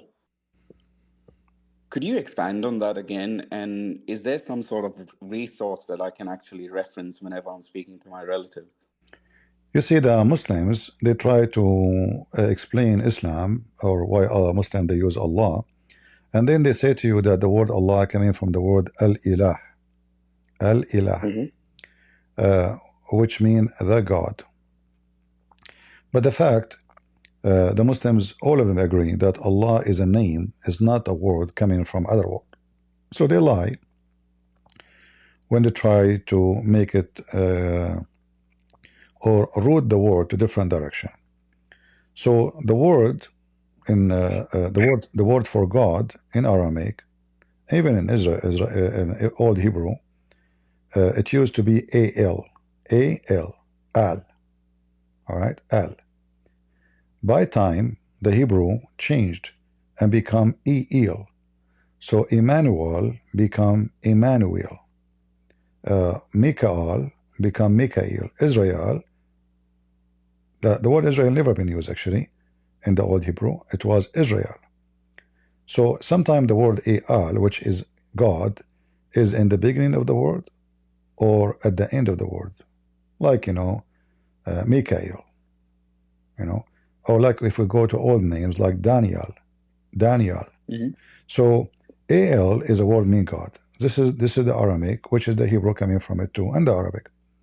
So Allah is God La. The word Al is God. La is the name. The Muslims they try to mix between this and the word Ilah. If we go back and study the Bible, we will find that the name of Abraham was not Abraham, was Abram, and the word and the name of the wife of Abraham is Sarai or Sarai, not Sarah. So what the Old Testament shows us that God inserted the letter H or ha, ha, into the name, and that letter is just to add the Spirit of God. So letter H present the Spirit. It's not just a letter. All right. So the word Ilah in the Aramaic is not a word by itself. It is Il. The H is the Spirit of God. Are you with me? The H is what? Sorry, I missed you there. The letter H is the Spirit. Is the Spirit of God. Okay. All right. Yep. So when God he insert the letter H into the name of Abraham, and the letter H into the name of Sarai, the name changed and became from Abraham became Abraham, and from Sarai became Sarah. All right, like you can go and read in Genesis 17:11 or Genesis 16. So anyway, this is a story about Abraham and how the name changed. So the Ilah, I'm just giving you like a hint about what the letter H present. So in the old Aramaic, Ilah have nothing to do with the word Allah, because that Ilah is not a name of God. It's not a name. It is a God who have a spirit, and the God of Islam have no spirit. So that letter H at the end, I wish I can use a board here to write, but this software I'm using doesn't allow me to do that, to show you. I used to use a previous software can help me to do that. So anyway, the H at the end is the Spirit of God, and it's not part of the language. It is added for a sound, present the Spirit of God, the same as the name of Abraham, the same as the name of Sarah. But the word of the God of Islam, Allah, is not Al-Ilah. It is Al-Lah. This is why if we go to the Quran and we read the chapter 1, verse number 2, If we go, let us show you the screen here. If we go to the first chapter in the Quran, you will see that here Allah look different from Allah here. Why? Because this is not Allah. This is Alhamdulillah. Li in Arabic mean two. Yep. Lah Wow. is the name of the God. Yep. All right. The first one, Bismillah. Bismillah. Yeah. Allah, because simply it is two words, not one. Al Got is it. a word mean God. La is the name of the God. Like we say, God Moon, God Zeus, God Venus. You know, Yeah. so Al is not part of the word, even though it's written in Arabic like this. Actually, in the old Arabic, it was not connected. Okay. Yeah. Yeah. I don't know if I explained That's to you or you need more explanation. No, you did. No, that's perfect. Thank you so much. Can I ask you another question, if that's okay? All right. So obviously, me and my wife are both Christians now, but we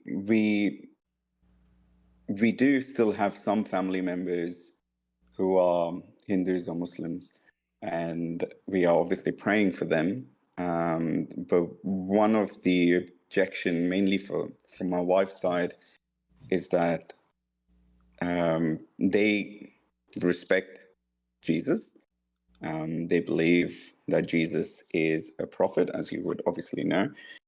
And they think that Muhammad is a good guy. And sometimes, especially with my brother-in-law, who used to be a Christian, he was the one who actually got Christianity into the family for my wife first time, and that's how she became a Christian.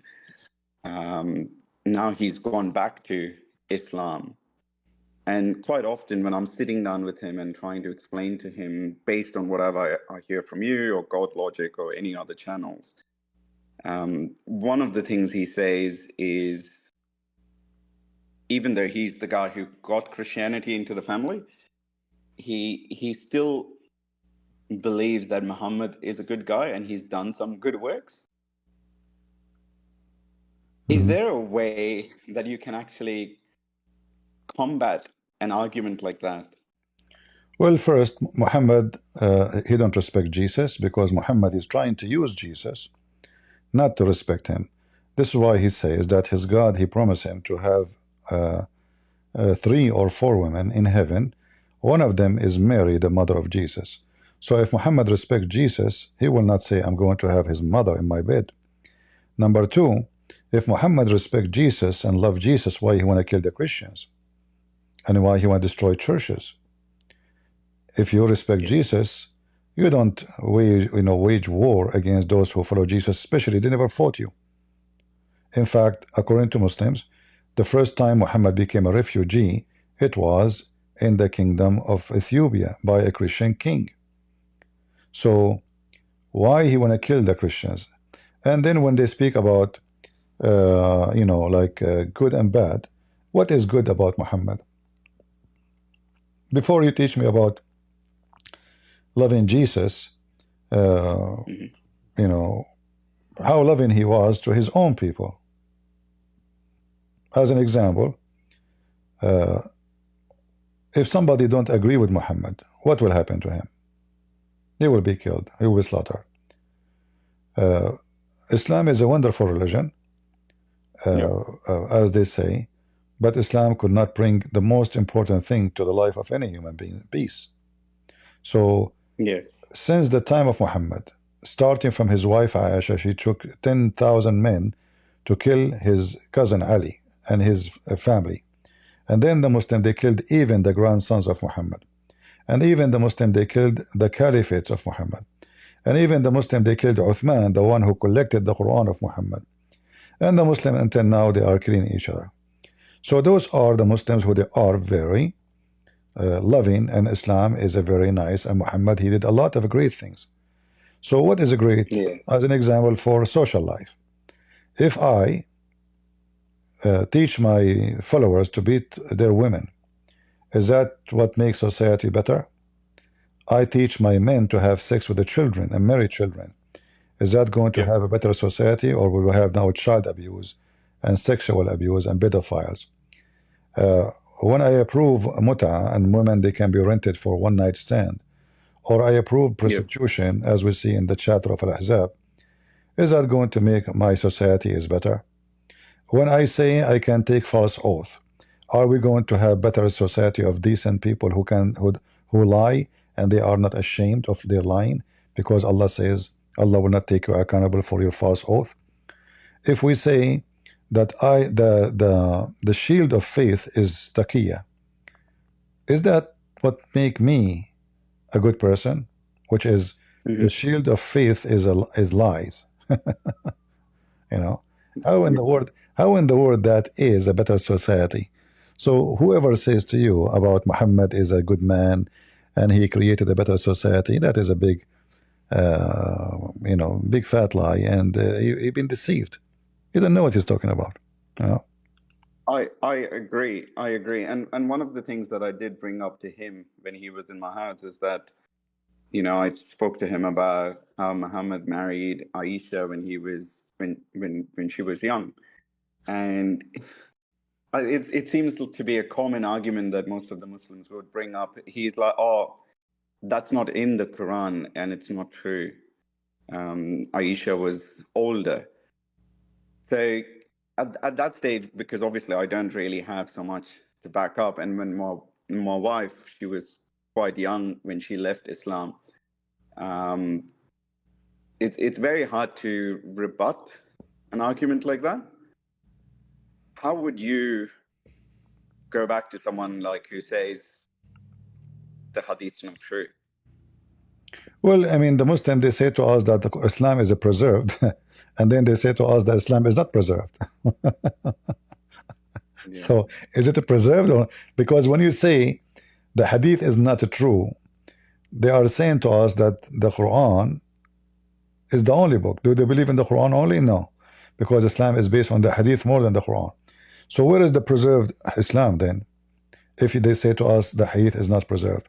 So obviously the hadith is not preserved because simply the Muslims are not trustworthy. Because who wrote the hadith? Muslims.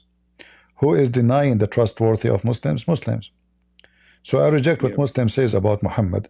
You will not find one Christian reject what Jesus said, written by the disciple of Jesus. We don't have somebody saying that, because this is a hadith too. Hadith is, Jesus said, this is hadith mean a speech. So when Jesus speak, and John he write, or Mark or Luke, so okay, Jesus said, are we going to say da'if talk of Jesus? No. So it is our book, it's preserved. Their book is not, by their own mouth and words. However, I advise you to bring this guy who you said he's from your family, relative to you. Let him debate me, and let us see if he will stay as a Muslim after he speak to me. I promise you I will speak to him very nice way. Yeah, I will definitely pass on that to him.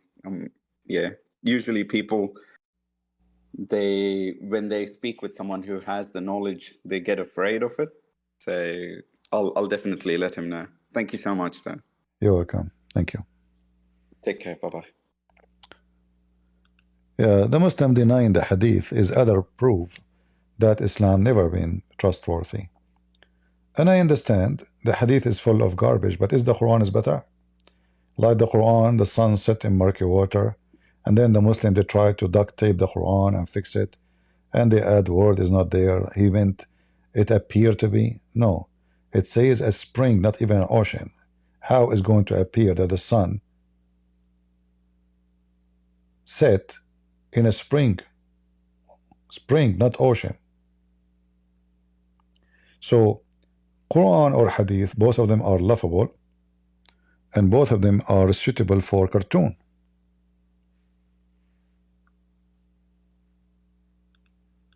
All right.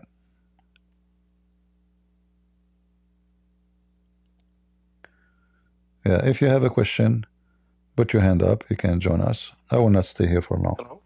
Go ahead, TNT. Hello? Hello, hello. Go ahead. Hello? I hear you. Go ahead. Hello? Oh, What's going on here? you don't hear me? Hello? You don't hear me? Hello? All right, my friend. You fix your speaker and come back. Somebody tell him. Somebody tell him to fix his because I don't know what to do.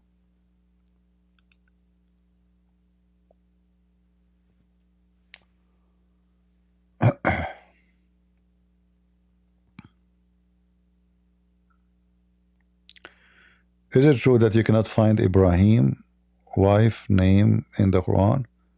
Yeah, there's many things in the Quran are missing, like the name of the wife. There's many things, not only. I mean, what the Quran says about Abraham? Nothing. According to the Quran, Abraham, his father, his name is Azar. So Muhammad, he have a wrong. Mary, her father is Amran. So the stupid Muhammad, he think that Mary, she is the sister of Aaron and the daughter of Amram, the father of Moses. Muhammad, he heard that the Aramaic, they say that Abraham, he said to his father Azar. So what Muhammad, he thought, Azar is the name of the father of Abraham, but Azar is a word being foolish in the ancient Aramaic. So Abraham, he said to his father, foolish, are you going to worship idols? The stupid Muhammad, because the word Azar is a strange foreign word, he thought that this is the name of his father. So suddenly Abraham father, his name become foolish. Jovin? Yeah, can you hear me? I hear you, go ahead. I just had a question. Were you born Christian? There's nobody is born Christians. We as a Christians, we have to be born again, as the Bible said. If you mean I'm born of a Christian family, yes. Oh, okay, so you're from a Christian family. Yeah. Okay, are you from somewhere in the Middle East? Is that like an interview about like a newspaper? I'm trying to understand where you come from, you know, what your Well, if background you is sit a and little why you bit, you will notice that I speak Arabic. Arabic is my first language, so I am an Arab from the Middle East. Okay, okay. So the way you speak, it's just strange to me because if you're coming from a Christian background and you're Arab, at least you have an Arabic dialect. Why do you speak about Islam in such a ugly way? You know, I mean, Muslims don't speak about Jesus in an ugly way. They don't speak about Christianity in an ugly way. I just wonder why that is. Did somebody do something? Did they attack you? Did somebody harm your family? Is that where this is coming from? I like what you just said now. Guys, did you see what he said? He said, why you speak about Islam in an ugly way? Is that because somebody harmed you, did something to your family? What about you ask yourself, you recite the Fatiha 5 times a day, saying to Allah, please Allah, don't make us like the cursed Jews or the lost Christians. So why you do that? Is that because you had somebody harm your family? Or somebody call you names? Or somebody insulted you? You Muslims call us kuffar. You called for jihad against us. You kill us. You take our churches. And you call us all kinds of names. Pigs, monkeys, najis, kuffar. And then why? Is that because somebody maybe raped your mama? Maybe because somebody took your wife? Maybe somebody took your daughter? I mean, do you see how awkward your logic? Say that yourself. We don't find anywhere in the Bible anyone mentioning your name. It is you who's attacking us. It's you who's insulting us. So if you are questioning why I'm speaking Islam about Islam in ugly way, because Islam is ugly. But why you speak about Christianity? So why your prophet speak about Christianity in ugly way? Tell me. I would say that's actually not factual in the sense that, you know, there wasn't a Quran for, you know, the Bible or Jesus to speak negatively about, or a Muslim nation or an Islamic nation, people who are followers of the Quran, because it wasn't It wasn't there at that time. But you know, it does talk about in the Bible, does talk about, you know, those who are paganistic in a very derogatory way, but that's actually not really relevant or the point. But you did I not think the answer real me. point is Why you call the what? Christians? Why you call the Christians? We are the worst of the creatures, as an example. No, but I mean, it says in the Quran, it says that some of them are very good people, and it says No, that some of them are not. no. You see, the Quran speak about good people if those people they agree with Muhammad. The one who don't agree with Muhammad is kal an'am, like an animal. Is that correct? Bal adal. They are like animals and even more worse. But it does say in Surah Al-Ma'idah, ayah number 82, it says, you'll surely find the most bitter towards the believers to be the Jews and polytheists, and the most gracious to be those who call themselves Christians. So we My actually friend, aren't calling them your prophet is talking about specific people like Waraq ibn Nawfal, and he is his real father. Waraq ibn Nawfal, he was a fake Christian, heretic, and he had nothing to do with Christianity. So the monks Muhammad is talking about is those monks who they are not Christians, like Waraqah. So don't give me a speech. Your prophet called the Christians, the Jews, the non-Muslims are the same as animals. Is that true? No, no, but I'm saying this verse in particular, surah number 5, verse number 82. Okay, It says that they I want you to Christians. tell me, do you accept the chapter number 5? Yeah, 5. All right.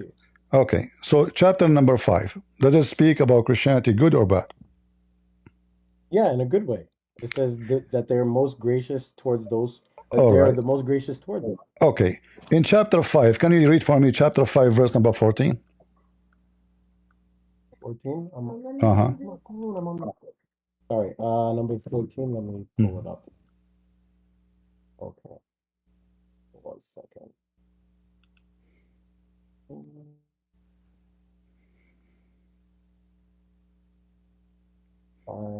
14. I have it on the screen. You can read it. I'm showing it to you. Oh, I see. Okay, I have it here also. Okay, so it says, and from those who say we are Christians, we took their covenant, but they neglected a portion of what they had been commanded to uphold.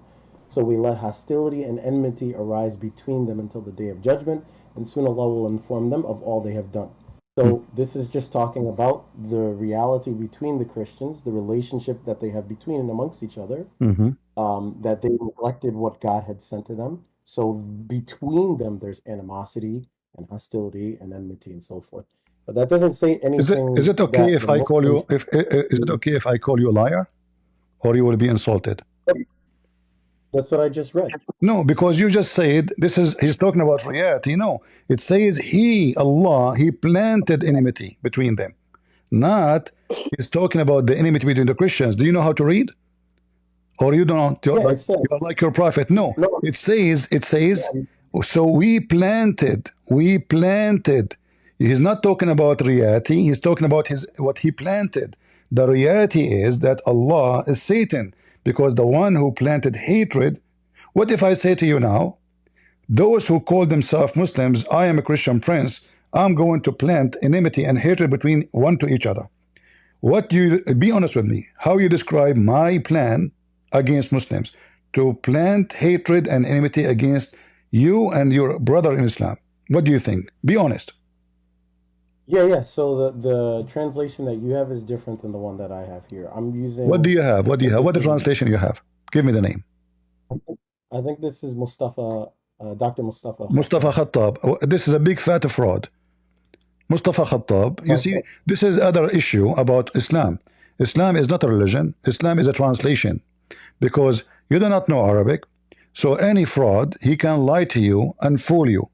However, I am going here to read Mustafa Khattab translation. So here it says, so we let hostility and enmity rise between them. That's false. It says here in Arabic, فأغرينا بينهم العداوة والبغضاء إلى يوم القيامة. Aghra, it's mean we seduced. We seduced. The word even seduce is not even we planted. Seduced. It is satanic word. فَأَغْرَيْنَا. You can take the same word. You can take the same word aghra or aghrayna and put it in Google translation. In fact, I can translate. Here we go. You know, let me highlight it. Comes from the word gharawa, right? So we tempted them. This is a translation of Google. But the real meaning, we seduced them to do enmity. So we were tempted. So Allah, He seduced the Christians to be enemy to each other until the day of judgment. And let me ask you now, if I make Muslims enemy to each other until the day of judgment, did I make Muslims better a human being or worse? If you made us enemies to one another, Yeah. then you would be, putting dissension between us. Okay. Yeah, that wouldn't be So good. does that make me doing good or bad? Yeah, so then what this is saying... No, is it bad or good? Is it bad? No, If I planted I enemy, agree with you. huh? Yeah, no, I just want to clarify, because I agree with you that the translation that I have here is not saying the same thing as what you're saying. And gharawa definitely does translate to incite. I'm looking in the Hans Ver dictionary. So it does say to instigate, to abet, to urge, to impel. So what Allah subhanahu wa ta'ala is actually saying, instead of saying, so we let hostility and enmity, well, we put hostility and enmity between them to arise between them until the day of judgment. Why? Well, what he's just saying there, yeah, he's not, but this is different than what I was arguing. I was just arguing, this is not saying Christians are monkeys and all this other stuff. They're not. I was asking the question from the beginning is why you speak ugly about Muslims. Because I'm not speaking ugly about Muslims. Muslims are ugly anyway, because you Muslims kill each other. Aisha, she took an army of 10,000 men to kill Ali. Is that because of the CIA? Who killed Uthman? The ugly Muslims. Yeah, Uthman is the one who collected the Quran for you. How you reward him? You kill him. Not only you kill him, you take the hair from his beard one by one before you kill him. Not only you do that, after you kill him, you cut his head. Not only that, after you cut his head, you put it in a stick. And not only that, you go and you bury him with the Jews. Ugly. Muslims are ugly. So my friend, I don't sugarcoat. You said to me why you are speaking ugly things about Muslims. The Lord, He says, from their fruits you shall know them. Give me one fruit is good about you. You're a prophet or you're his companion. Go ahead. Give me good fruit. A fruit, you said? Yeah. The Lord said, from their fruits you shall know them. So if your fruit is good, you're good. If your fruit is ugly, you're ugly. So go ahead, give me the fruit of your prophet companion, the fruit of Muhammad. If it is ugly, he is ugly. If it is good, he is good. Go ahead. I see your argument. Okay, I understand. I wasn't understanding it originally. But yeah, so you're saying if there's anything good that's coming from him or anything bad that's coming from him, then that's related to him. Can you But, speak louder, please? Can you speak louder? Yeah, can you hear me? Can you hear me okay? Yeah, Is that better? better now. Okay, go ahead. Yeah, so I wanted to actually respond to the other part because it's hard to follow if you're asking a new question. But the point was actually the Christian people, right? Christian people, and the Quran does speak about Christianity and the reality of Christianity, and God can say whatever He wants about whatever people who don't follow Him. That's His choice. What is the reality of Christianity? What is the reality? You're trying to avoid my question. Allah will spread hatred. Is that will make Christians better people or worse? Let us say the Christians are bad. Let us say the Christians are bad. Let us say that. Okay. So now Allah decide to implement hatred and enmity between the Christians until the day of judgment. Is that will fix in the Christians or will make them worse? Oh, that will deter them from their people and their beliefs. Which, if the Quran is true, then Hold on, guys. So now, if I go and implant a bomb in your house, and then tell your brother that it is, and tell your family that it's your brother, the Muslim, he did it, that will make you closer to Christianity. So now I will make the Muslim kill each other because that will make them close to Christianity. What kind of, this is satanic logic.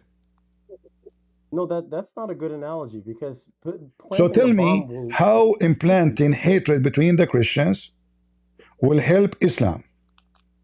I will tell Okay, you. well, look at it. I will tell you. So you can conquer them, so you can rape them, so you can take their land, and you make them your slaves.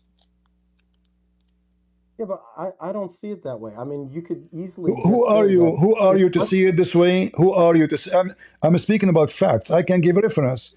Did your prophet says that the best of you is the one who bring non-Muslims like dogs with a chain around their necks? where did he say that? In the book of Mickey Mouse. But before you go too far, I wanted to. I'm not going address far. that Don't point. go. Don't go. Listen, I'm not going far. We're in the topic. You're a prophet, he Yeah, said. so You see, I read Mickey Mouse all the time. In the book of okay, Mickey but I Mouse, want to. in the book of Mickey Mouse, it says that you're a prophet. He says that the best of you is the one who go and kill non-Muslims and bring them like dogs and put chains around their necks until they embrace Islam. Is Islam is ugly or not? This is referring to the verse, right? At verse 3. This is a hadith. Can we read it?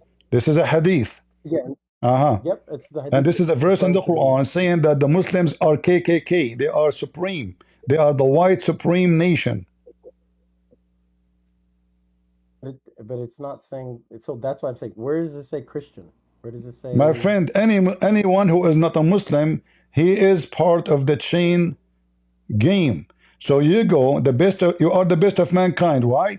Because you go, you hunt them like dogs, you put a chain around their necks, you enslave them, you torture them until they embrace Islam. In fact, even after they embrace Islam, still you keep them as slaves. I can show you tons of reference. So is that ugly or this is good? Well, do you see the point? This is why I was trying to make the point. Is that ugly or good? Don't tell me points. Is this is ugly to bring somebody into Islam by the chain around his neck? Is that ugly or good? I want to answer your question. If you have a belief that's going to destroy you, then wouldn't I want to deter you from that? Well, I can use the same logic, guys. Look at this logic. So I can say that Islam will destroy you. So I will bring a chain, put it around your neck, bring you like a dog, because I want to save you. And the Hindus can say the same. And the Hindus can say the same. And the Buddhists can say the same. You see how hypocrite you are? Oh, no, but it's not talking about physical chains. No, this is physical chain. You're a prophet. He says, go and kill them. Go. He said in chapter 9, verse 29. Attack those from those the Christians and the Jews specifically. Stop being hypocrite. 920. But 929 is talking about the battle. It's not talking about what battle? They are Abdul. Listen, what battle? There's no battle. Those are people who they are living in Syria. He said, attack the Roman and get the blonde girls. Did your prophet say, attack the Roman and get the blonde girls? Yeah, I mean, but look, there's context to these. This is the context. I'm giving you. I'm giving you the context. Did your prophet says, attack the Roman so you can get the blonde girls? Can we pull up the verse? You do not know what I'm talking about? No, well, I'm not sure which verse you're talking about. Oh, okay. But Let us see. I mean, I live with Christians, Jews, people all around us, and we You are a talk to hypocrite each other. because do you have a Christian friends? Yeah, of course. You said to me, you like chapter 5. Chapter 5, verse 51 says, take not Christians and Jews as a friends. And if you take any of them as a friend, you are one of them. But you just said, no, it says, you just said, it doesn't say friend. No, it says a friend. It says a friend. You know Arabic, it says awliya. Awliya. My friend, awliya mean friends and protectors, not only one thing. It means friends and protectors. You want to show you? Yeah. In this context, it means. Don't tell me context. No, it means only one thing. Awliya is somebody you trust, you friend, and you protect each other, like you became close. So this is what it says. Chapter 5, verse 51. And remember, this is the verse. You yourself, look, this is your Khattab. This is the translation you choose. Look at this. Look at it says. Yeah. Okay. Yeah. Neither take Jews or Christians as guardians. Yeah, guardians is different than a friend. A friend. Okay, hold on. Do you take the American police as guardian for you? Guardian in what sense? Over my What sense? Now what sense? They're police. I mean, They are no, the but guardian. You see, I'm going with your lies. I'm going with the lies of the translation you gave me. The police are your it's not guardian. a They are the no. one who protect you. So do you call the Christian police if somebody come to your house? Yes or no? We call the police, of course. If somebody is attacking you, All you right. call So the you authorities. are not a Muslim then. You are not a Muslim. No, but this is You not. see, I'm going with your translation. If you take them as guardian, you are one of them. Guardians in what sense? Of Guys, course, what that you sense? What you sense? know, Guardian mean guardian, God, bodyguard, guardian. So now he do not know what guardian. A second or so ago he says awliya does not mean friends. He said guardian. Okay, guardian. Here we go. We stuck with guardian. Now we do not know what I guardian. didn't say Guardian have many guardian. definition now. I didn't say guardian. I didn't say guardian. Actually, I said awliya means like a very close, intimate What partner, friend intimate? that Are you you going to have that sex with them? Where do you get this from? I'm not saying that. Look, this is it's not as you're putting it. Listen, You're making listen. Do it you sound speak as if Arabic? Do you speak Arabic? little bit, but Okay. if I can So give you Mr. an Little example, Bit, if I can give you Mr. an Little example Bit, Mr. with the Mr. Little Bit, can you show me the interpretation Yefrim, for this? right? No. Everybody, either you are a liar or I'm a liar. If I am lying, I will apologize. If you are lying, you are a Muslim. I will not ask you to apologize because this is what you do for a living. So can you show me the interpretation for this verse from Islamic source you trust? Yeah, I mean, I would have to go and look it up, but No, we have. to I give you can an do it for you right now. You want me to get you busted? Can I You give Muslims an are example of Yefrim? you Muslims are lying machine. You Muslims are a lying machine. You have no shame. So when you say when a Muslim he says something, when a Muslim he says something, I always say, never trust a Muslim. Whatever he say, he is a liar. He is a fraud. Okay, why do you think the prophet went to the Listen, Christians because he to want protect them? he ran to seek refugee, but when he gets stronger, he want to kill them because he's a coward. You know, if you feed a You see, dog, that's actually he will not bite you. Muhammad will bite you. Muhammad, he went to the town of that's the actually Jews in Yathrib, then he killed them. Don't change the topic. Here we go. This is the interpretation for the verse. Read it for me. you don't think that that's an example of Read it for me. This is Ibn Kathir. This is Ibn Kathir. Read it. I actually can't see anything on your screen. No, you cannot see. Okay, I will show you again. Here we go. Did you? This is Ibn Kathir. Now you will tell me Ibn Kathir is a fake Muslim and you are the true Muslim. Go ahead. Oh, there we go. It's coming up. It's slowly coming up. All right. Okay, there we go. So this is wordofallah.com tafsir. Oh, you believe, do not take friends from the Jews and the Christians, as they are but friends of each other. And if any among you befriends them, then surely he is one of them. Verily, Allah guides not those people who are wrongdoers. Okay, that's the translation. No, this is not a translation. This is not a translation. This is Ibn Kathir. And we see, okay. Uh-huh. Officers pleading servants, Jews from having Jews and Christians as friends. Yeah, but I don't agree with this interpretation. Who are because you? Who friends- are you? Okay, give me okay, Abdul, listen. Give me one interpretation agree with your point. I challenge you. Okay, Sadiqi and Rafiq. Who is this guy, those Sadiqi? Who is the Sadiqi? friends. I mean, give me a scholar. You give me a guy who is born yesterday.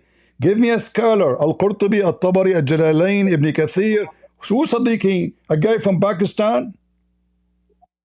No, I'm saying that's the translation of friend. That's not the same No, thing. this is as not a translation. Ulullah. You see, we are the Arab. Don't give me a Pakistani guy do not know how to say his prophet name correctly.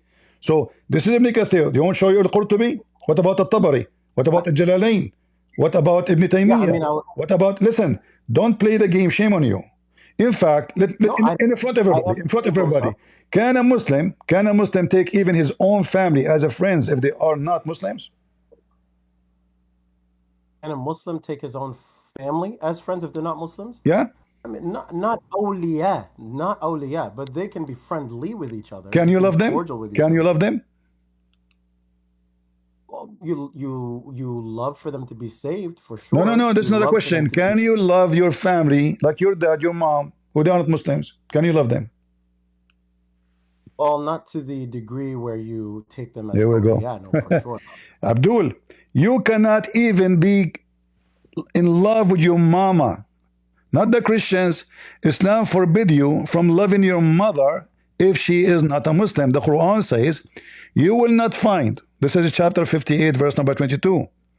You will never find a people who truly believe in Allah and the last day and loyal to those who defy Allah and His Messenger.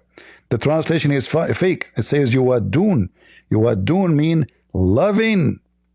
You will never find one person who's a Muslim in love with those who hate Allah, even if they are his family. Can I respond?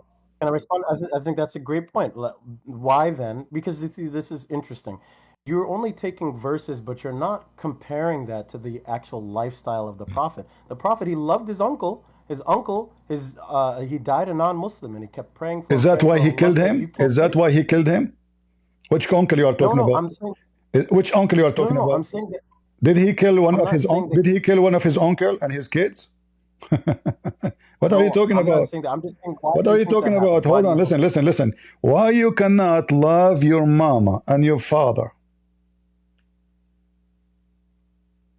Yeah, I'm trying to ask, why do you think that happened? I'm asking you. Don't tell me why you think this has happened. I know why it's happened, because simply it says, because simply they don't want to accept Islam. If this verse is what you're saying it should be translated as, why would the Prophet... Don't tell me translate it. I can show you the interpretation by your scholars, not by me. Stop playing games. I'm asking you okay, so I'm asking you, if I don't convert to Islam and you are my son, why you cannot be good to me? I did not do anything to you. I did not do anything to you. I don't want to become a Muslim. Why you should hate me? I mean, but that breaks the bonds of family. If you were born a Muslim, of course, you're going to break the bond of family, because... So, okay. So let us take a conclusion. You cannot take a friend of a Christian or a Jew. You cannot take a friend of a Christian or a Jew. Are you an American citizen? Yes. Okay. Do you accept Trump as your president? Sure. Yes. Well, you just told me you can take him as a guardian. The guardian of America is the president. He is the commander-in-chief. Shut up. He is the commander-in-chief for the army. Those are your guardian, the non-Muslims. So you are a hypocrite according to the Quran. The one who take them as guardian, you said it's not a friend, it says guardian, so I will go with you. So those who you live with them, they are your enemy. So what do? You practice taqiyya. Is it true that you're allowed as a Muslim to lie to non-Muslims? You kind of translate these things like ISIS translates these things. I don't translate anything. I showed you reference. Guys, did I show his own books? I showed you Ibn Kathir. I can open Al-Qurtubi. I can open Al-Qurtubi. I can open Al-Jalalain. I can open your prophet. I show your prophet saying, bring them with the chain around their necks. Like how you will chain? How we will bring somebody will chain around his neck? Tell me.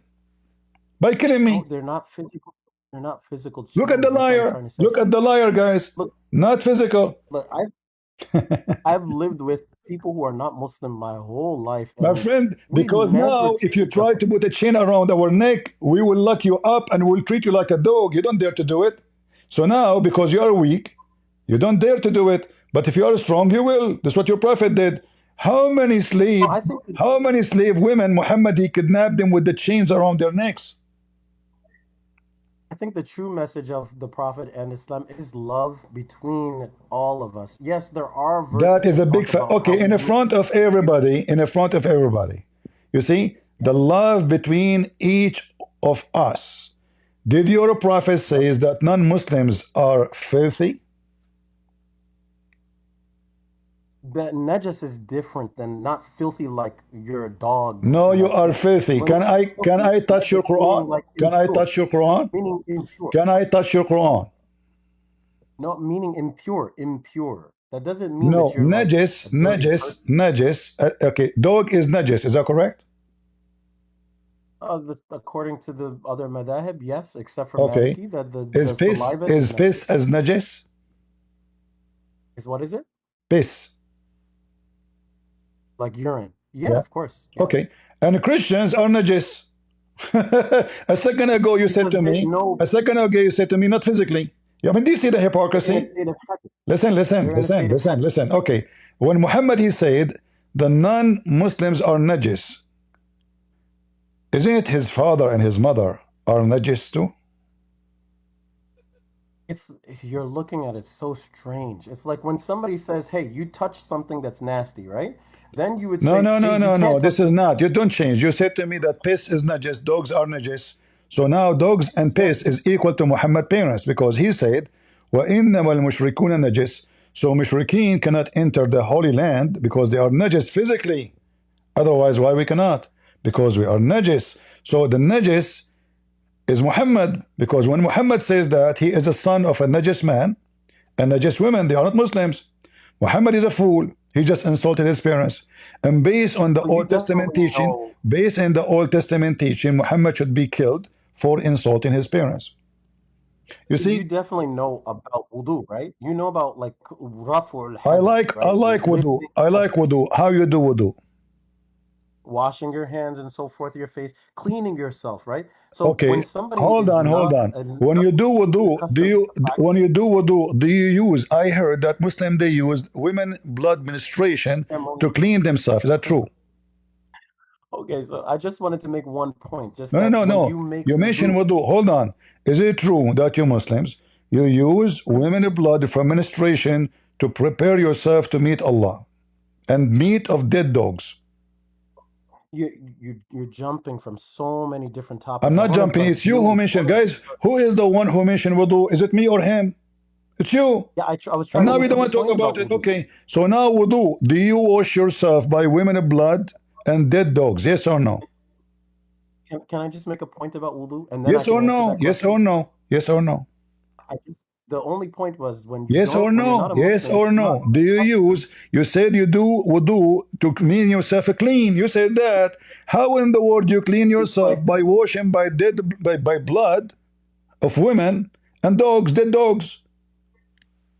The only way to make Islam wrong is by filibustering the conversation and see, you don't want to answer. You're a prophet. Here we go. This is your prophet proving that Muhammad is mentally ill. He jumped in a water, have dead dogs and women blood from period, and he do wudu in it.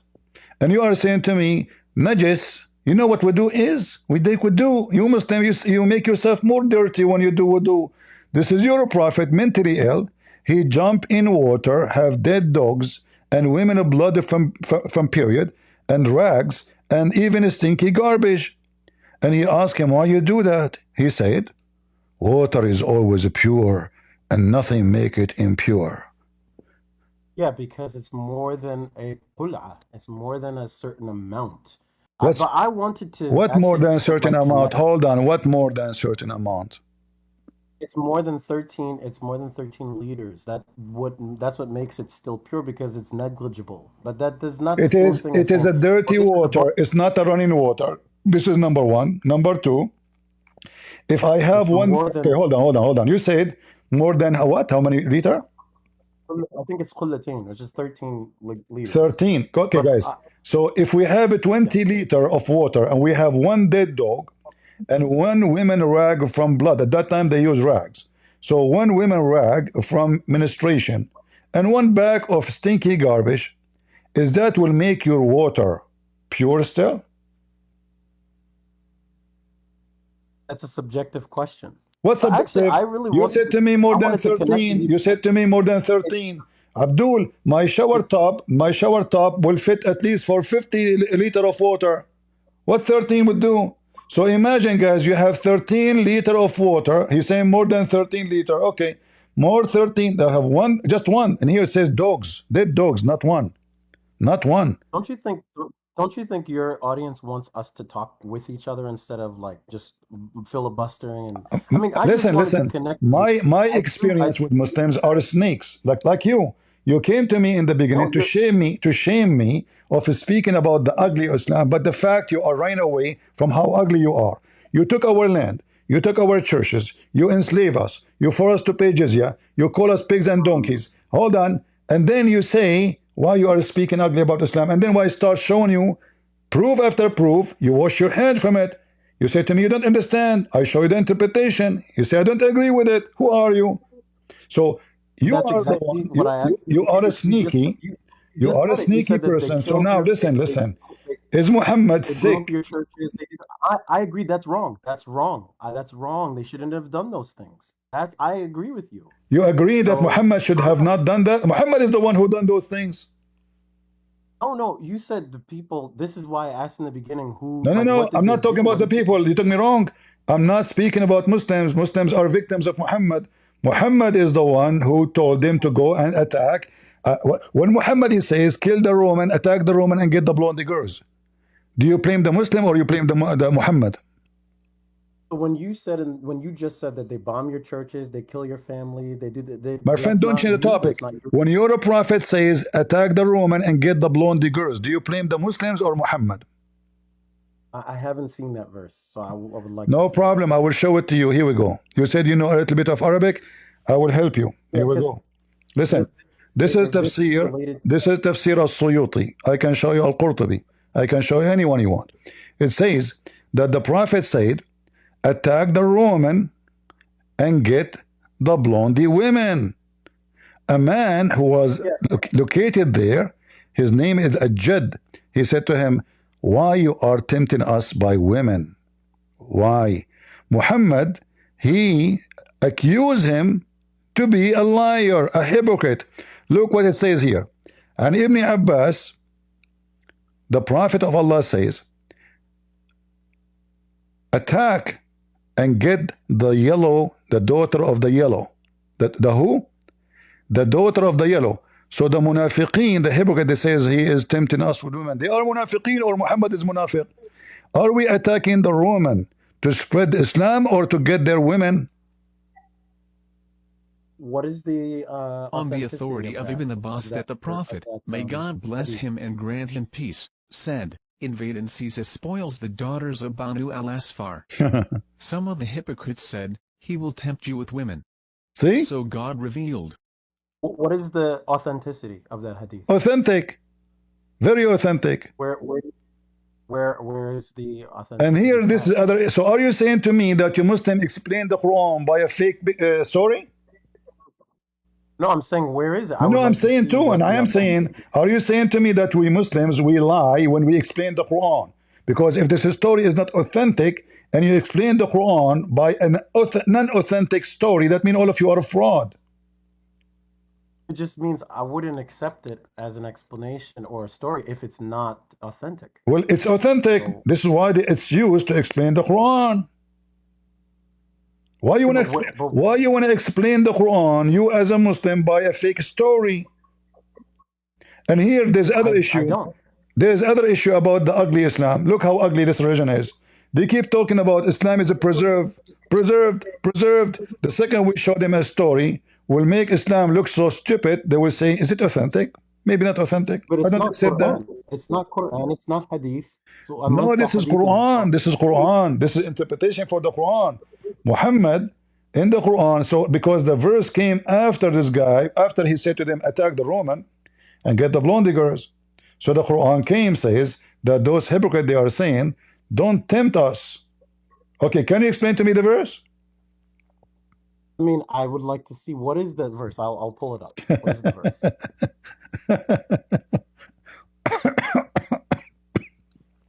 Why is that funny? I actually want to have a cordial relationship because I think that's better than just us fighting and being mad at each other. My friend, I am being honest with you. I will never trust a Muslim.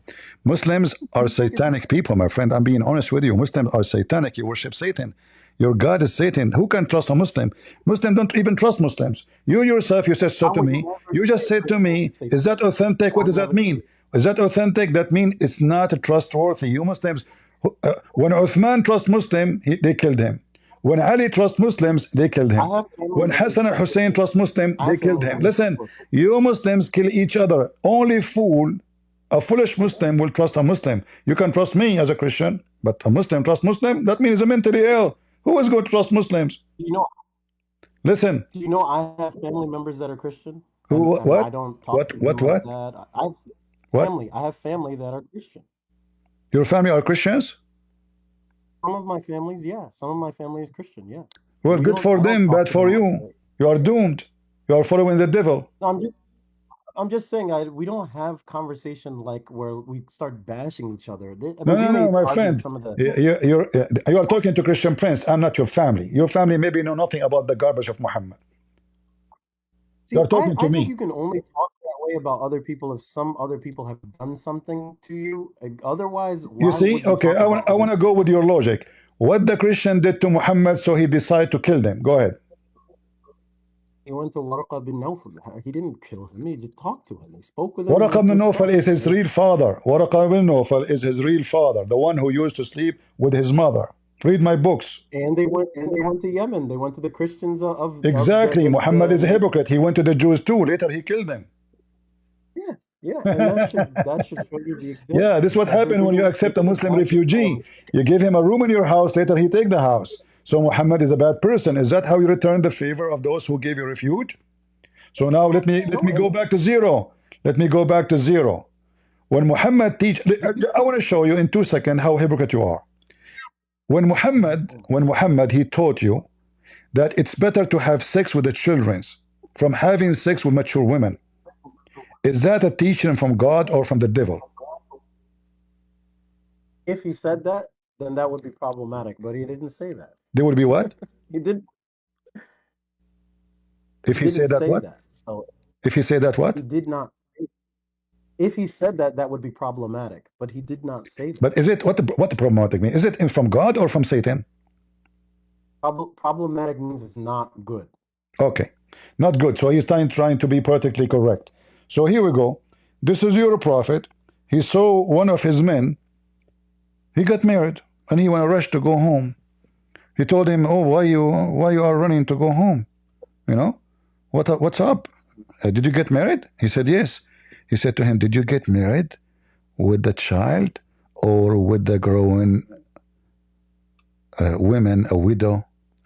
He said to him, "With the widow." He said, "Why? Why you do that? Why you don't marry a child so you can sport with her and she sport with you? Huh? Why? Why you don't marry a little girl? Huh?" Can you hold on before you keep passing by it? Because it says, where is it? Read it. Yeah, the Arabiya, where it says, what's the word for girl? It is a virgin girl, right? Why didn't you marry a virgin girl? So what's the word for that in Arabiya, in Arabic? First of all, in Islam, the word virgin does not mean virgin. A Muslim woman, she can be effing 10,000 men as long as she did not get married. Still is called virgin. Yeah, but can you go over to the Arabic? In the Arabic, doesn't say virgin. It says jariya. Yeah, a jariya is a virgin girl. No, jariya is not a virgin. Jariya here meant literally a child. No. Okay, let us read and let us see and read together. Read. Are you talking about from the top? My father died and left behind 7 or 9 daughters. This guy Jabir reporting. Okay, read, and then we will find about if it is about a child or it's about a virgin, as you claim, in the way of virgin, like maybe growing women. Read. Why not a virgin, so that you might play with her? Now, this one is a little different than the one that you have. This is the same, all the same. No, all the same, all the same. Yeah, I mean, there's a little difference in the truth. All the hadith is the same. I chosen this one because give you more details. I can go to the previous one is the same. The previous one is the same. All of them saying the same thing. Okay. So the guy, he is asking him, why you don't marry a child? Here the translation is saying virgin girl. It's a lie. There's no virgin girl. It says jariya. What he meant by jariya, read carefully. He says because you can sport with her, okay, and she can sport with you, and you can amuse her and she can amuse you. Why he's talking about that? How she would amuse me? Because she's a child. And then he said, the guy explained, I said my father died, leaving 7 or 9 girls orphans. I did not approve, I did not like the bring a young girl like them. Do you see it? Yeah, but that's when the Islam talks about marriageable, a girl that's marriageable, she has to be at least mature. At the age of 6, right? No, mature. I mean Listen, listen, stop, stop. Hold on, hold on. It says orphans. Okay, the age of orphan. What is the age of orphans in Islam? Give me the number. I'm not sure. Oh, you're not sure. Suddenly you do not know. Yeah, I'm not. A second ago you said to me mature. So, okay, what is the age of mature? Okay, what is the age of mature? It's not a number. It has to do with okay. Okay, but here it says that he did not like the idea to bring a girl like them, and they are orphans. So he wanted the women to take care of them. So obviously they cannot take care of themselves. They're little. Yeah, but marrying, you would agree that the Prophet ﷺ, according to Bukhari, married Aisha at 6, right? She was mature. She was mature at 6. Oh, no, I'm asking. He married her at 6, right? No, at 5. Okay, whatever. Either way. And no, it's not whatever. Because 6 in the Muslim calendar is 5 in our calendar. I know. I had the same understanding. Okay. But once you come to now the question, when did they consummate? It was after maturity. So Muhammad was molesting her and putting his dude between her legs at the age of 6 until 9, and then when she became bigger in size, he did boom boom with her. Is that what you are saying? Aisha was already engaged to somebody before that. Oh, at the age of 3, she was dating. I'm just saying that she was already engaged. She was engaged, guys. At the age of 4, she was going to website and dating and sleeping around. I mean, you see how sick you are. I mean, do you see how sick you are? Just trying to defend you live in America. So if somebody now in America, he have a video file in his computer for someone, she is 17, not 7, he will stay in jail for 22 years. 22 years at least. So you're a prophet. Listen, you're a prophet.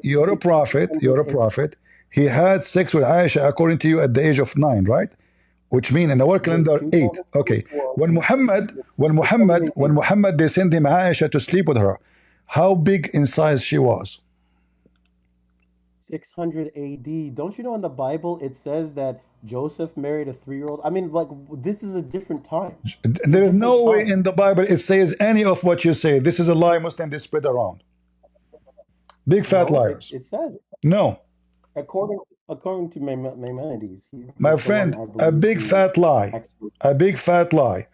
Jesus says the man and the women, they leave their parents. The man and the women, she have to be a woman. Secondly, when you speak about Mary, you are an ignorant because you forgot that Mary, she was a virgin when she gave birth. She is not married. So it doesn't matter what her age is. It was a miracle of God. So she have to be a woman in order to give birth. Otherwise, she would die. Secondly, she was a virgin. No man slept with her, even in your Quran. Now we go back to Aisha. So when you're a prophet, he encouraged a man not to marry a mature woman, but to go after children's. How big Aisha was when Muhammad did boom boom to Aisha? It was actually Isaac, not Joseph. I think it was Isaac. Even Isaac, there's no story. This is a fabrication of the Muslims.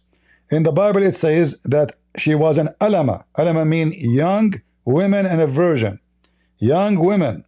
That's why they ask her about her opinion. If she is 3 years old, and then she would decide. She water all his camels. But you see, I wouldn't even argue. My friend, this is a lie. If you can give me anywhere in the Bible says he married her at the age of 3, you are my hero. Go ahead. It's a big fat lie. So, my friend, he saw her. The news came that he have a daughter. She is 3 years old, but the news did not say that he married her when she is 3. Stop lying, Muslims. At that time, they didn't have a phone call. Hey, how is your daughter doing? How old is she now? Okay, I will marry her to my son. No. So he heard about her age, that he have a daughter. She is 3 years old. But this is not when he married her to his son. Even your Quran, I can prove the opposite from your Quran, and you will cry if I use your Quran. Do you want to use it? I mean, I have the reference. Hold on, listen. If I show you from your Quran, you will cry. You are talking to Christian Prince. I'm not some Shun and the kids in the internet. You are talking to the one who knows all the laundry of your prophet. I can show you the age of Isaac. Hold on. I can show you the age of Isaac from your books when he get married. So don't go there. How old was Rebecca? Listen. She was a mature woman. We don't know how old. Maybe she is 17. Maybe she is 16. Maybe she is 18. We don't know. But she was a woman. The Bible describes her as an alama. Alama mean a woman. Does not mean a child. Same time, your Quran described, listen, your Quran described that Isaac, when he was given to sacrifice, was a ghulam. He was a baligh ghulam. Hold on. And right away after that, he got married. So I can go and see the details from your prophet, and then you will be sorry for what you say. But let me show everybody. When we prove that Muhammad is a pervert, the Muslim, he tried to prove that Isaac was a pervert. But for the sake of argument, hold on, no, let us go. For the sake of argument, that will not change the fact that your prophet is a pervert. Or what you are saying to me, there's two perverts now. So if Isaac did that, hold on, if Isaac did that, which is not, he's a pervert. And your prophet is a pervert. I'm not saying that. No, you are saying. So I'm asking you now. I'm asking you now. How was big Aisha when they sent her to Muhammad? She was 30 centimeter. She was 30 centimeter height, 50 centimeter height. How big she was? How big? Why can't you respond to anything I say? I'm saying to be fair. That's all. Just be fair that these texts, they have a context and a time period that is very, very arcane. What time? What time period? What time period? I said 600 AD. We're talking thousands of years ago. Who care? These are who care? Who care? Still, she is little. Is it true? Is it true that she? Is it true? Okay. Is it true that Aisha at the age of 6 she was 140 centimeter tall? I don't know. I would have to find the reference. Okay. Is it true? I will give you three options. Aisha she was 1 centimeter tall. Aisha she was 2 meter tall. Aisha she was 25 centimeter tall. Which one? I don't have an answer. I will show you the answer here. Aisha, she was so small to the point. Her mother, she have to feed her to fat her up so she can be boom boom by Muhammad. Read it. Where does it say anything about height or any of that? Read it, read it. We will see now. Yeah, I read it. It doesn't say anything about height. I did not hear you reading it. Go ahead. No, my mother was trying to fatten me up when she wanted to send me to the Messenger of Allah when she got married, but nothing worked until I ate cucumbers with dates. Then I grew plump like the beast, like the best kind of plump. That has nothing to do with height. Okay, she was 30 centimeter because it says clearly she is so little, and now we are feeding her. Okay, is that what mature mean? Is that a chicken? These are such funny arguments. These are like funny arguments. No, how this is funny argument? This is telling us that Aisha, she is so small, so tiny. She don't even have meat in her. So her mother, she is sending her to the butcher Muhammad. And what Muhammad he saw in Aisha when he married her? I mean, when they send her, she have no meat. How he married her? Let me just ask you one question, please. If you are in person with a Muslim, do you talk to them like this, or do you speak to them like human beings? I talk to them as I am. Trust me, I'm not a coward. You don't know me. If I met you, we would be cordial. I'm sure you'd be very respectful. If I met you, I will never respect you. I never respect Muslims. Just because we believe in something. If you debate, if you say hello, I will say to you too hello. If you say to me nice to meet you, I will be nicer to you. If you want to debate me about Islam, I will be me. Okay, it's your fault. Because if you debate me about Islam, I will answer you as it is. If you are talking to me friendly, I will be nicer to you. You know, I will be wonderful to you. I help Muslims actually. I told them many times. I was once in Germany. I saw a Muslim woman. She's in the rain. I give her my chair. You know, I give her my chair. So okay, but if you debate me, if you debate me about Islam, I will be truthful. I will not hesitate to tell you what it is as it is. But you said in this debate, you said that Muslims are evil and Muslims are this. It's evil, but I cannot stop being good to them because Jesus, he commanded me to be good to you. So you are evil. Yes, you are evil. You believe in killing me. You believe in raping our women. You believe in taking our land. You believe in forcing us to convert. You believe in lying to us. You believe in deception. You believe in God. Listen. Okay, hold on. Okay, let's listen. Is it true that your God, he refused to put the burden of somebody over somebody else, as the Christian believe that Jesus, he took our burden? Is that true? You Muslim believe in that? That he took our burden, you mean Jesus, when according to the Christians, that he was crucified? Is that what you're referring to? So Jesus was crucified for our sin, as we believe. Muslim, they laugh at us and they say, so in Islam, God, he refused to take the burden of somebody, put it in somebody else. Is that true?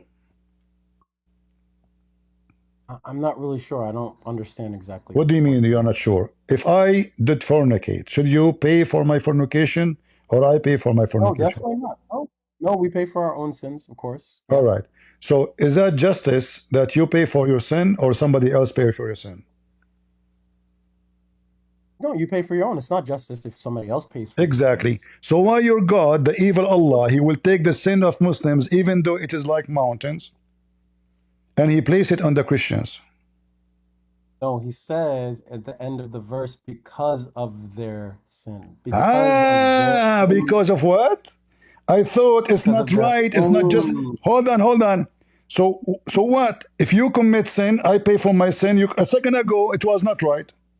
A second ago. No, he's saying because of. Okay, hold on. No, I'm saying. Guys, do you see the hypocrisy? You read the hadith wrong. He's saying because of the Christians' own sin. Their own sin. This is no. Allah will take the sin of the Muslims, which like mountains, and he will place it on the Christians. It said li'anna, because why? Because why? What? Why? It says the reasoning is at the end of it. Why? Give me. Why? Yeah. Can you go to it? What? Can you go to the hadith? Okay, no, tell me, because you know the hadith already. Why? Yeah, because at the end of it, it says it's because of the Christians' wrongdoing or their rejection. Okay, but a second ago, I thought everybody would pay for his sin.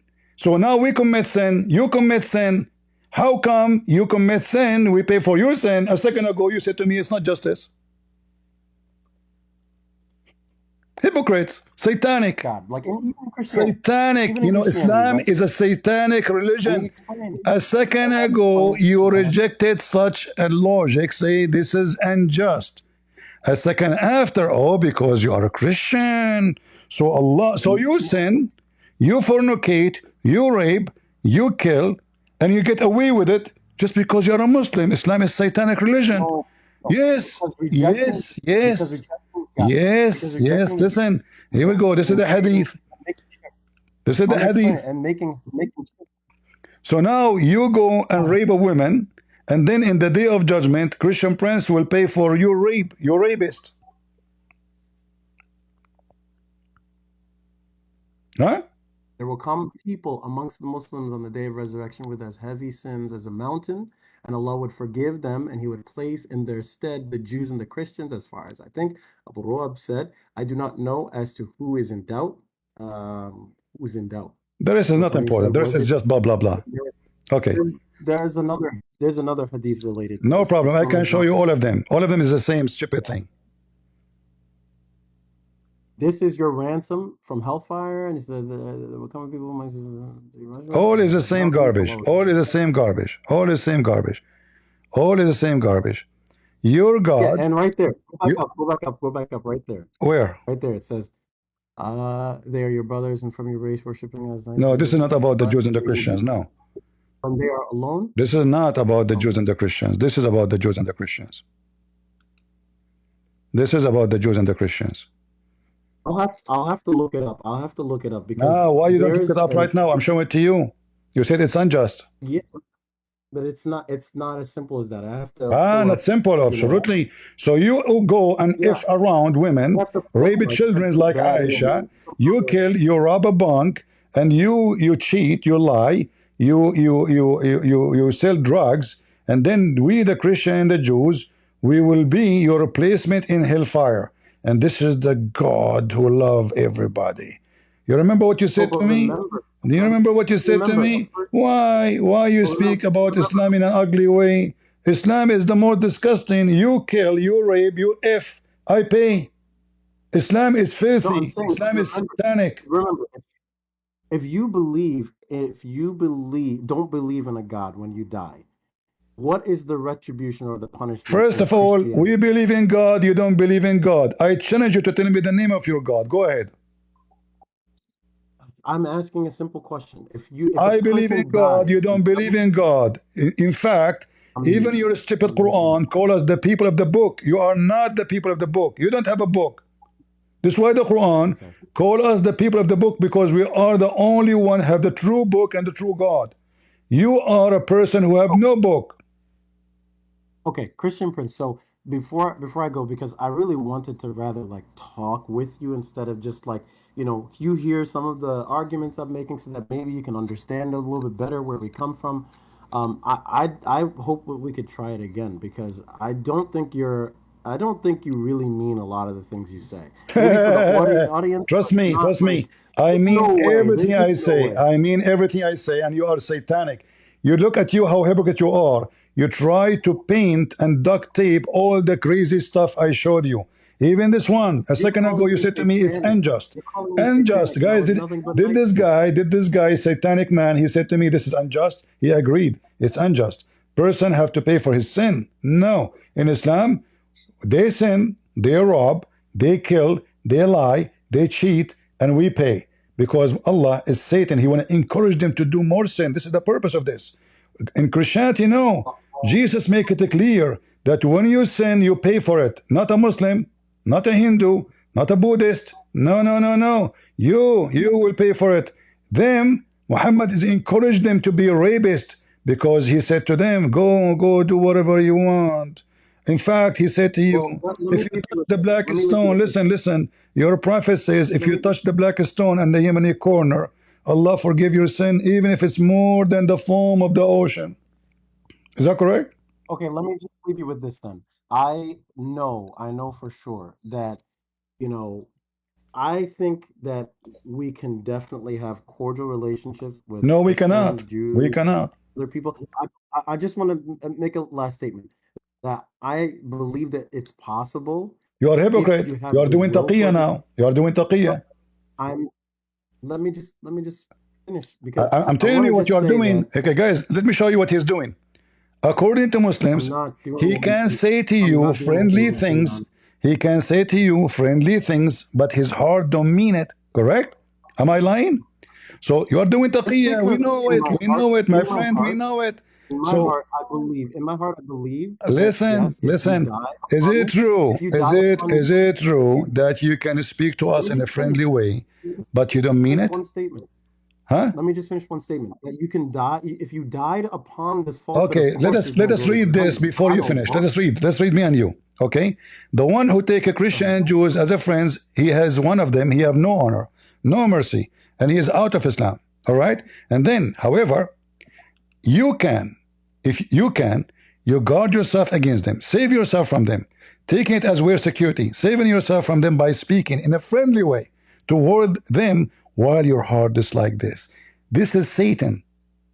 He speaks to you in a friendly way. He says, we are friends. We can be friends. We can be good together. He live in America. If he live now in Syria, he would spit on me. If he's now in Afghanistan, he will cut my head. But now he live in America. He's a potato. He have no chance. So speak to them in a friendly way, but your heart dislike this. That's the point I want to make, is that I'm here in America and we don't treat people like this. Maybe people treated you like that in your country. This is Islam. You see, you are being hypocrite again. This is Islam. You're a prophet. Okay, how your prophet treat the Christians after he controlled the Arabian Peninsula? Is it true, he said, when you see a Christian, force him to walk in the sewage? I don't know, but I have to go. You have to go. Do you have to go to the bathroom, or you have to go somewhere else? Wait. No, I just my family is waiting for me. So. You don't have a family? Here we go. Okay, come on, man. You don't have a Just be family. human A with me. Muslim, you don't have a family. You're in them. I'm sure you have a loving family too. Listen, you I am love not them. hypocrite like you. This is your prophet. We're human. No, you are not. A Muslim, how is a human? You rape children's. How can you really? I mean, maybe for the audience and because you're like behind the mask, but My in friend, real life, I'm sure we would talk. if Like you normal see a people. Christian in the, or if you see a Christian or a Jew in the street, force him to the most nary. Is that correct? North LA. Is that true? I'm not here to attack you, kill you, fight you. That's not. You my don't plan. dare. That's not You my don't dare. intention. You don't dare. I'm just not that kind of person, and that's not what we. Because you are ever doing teach. taqiyya now. If I am in Syria, you will shoot me. I know. If No, I am in Saudi definitely not, Arabia, you will shoot me. Don't be a hypocrite liar. We know you. You are not a Muslim no more. I hope You are not a Muslim no more now. Huh? So now, listen. Did your prophet say if a Christian or a Jew in the street you meet him, you have to force him in the sewage? Yes or no? Hopefully I can show you a different side of Muslims, but I do have to go. I am a person who grew up in the Middle East. You cannot show me anything, my friend. Yeah, but we're I am different not over a here. We're stupid. different. I am not a stupid blonde American you can lie to about the peaceful prophet. This is your prophet. If you see a Christian and a Jew, don't greet them, but force them to walk in the sewage. Here in the Arabic translation, اضطروه إلى أضيقه. In the old days, they used to have a narrow sewage line next to the road where the dirty water go. Muhammad is asking the Muslims, when you see a Christian, insult him and force him to walk in the sewage. He said, here in America, we don't treat people like this. Yeah, we don't. Yeah, we don't. So do you condemn your prophet saying this? Do you condemn your prophet saying this? There's context to that, but I'm gonna go. There's a context for that. So if I spit at you, there's a context for my spit. Hypocrite coward, go ahead. All right, have a good night. Go to hell. Come on, man. You are going to hell. I'm warning you. You are going to hell. You are following a child molester. I'm not hypocrite like you. I say it as it is. You are going to hell.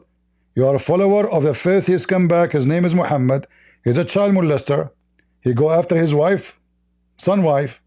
He kidnapped women. He raped people. He took their money. He tortured people just to know their money, where they are hiding their money. And all the garbage I showed you. I'm just being honest with you. I'm not like you. You are going to hell. You are doomed.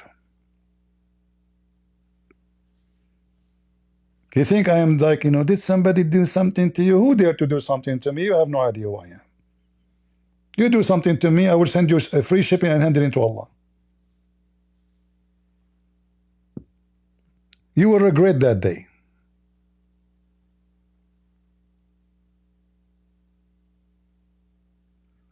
But do you see how sneaky they are?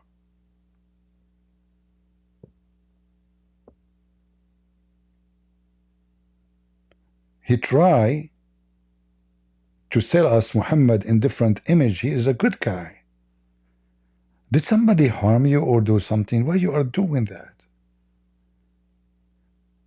He forgot that the land of Muhammad is a robbery. The city of Medina is the city of the Jews. If I am the Prime Minister of Israel, I will go all the way to Saudi Arabia to take my land.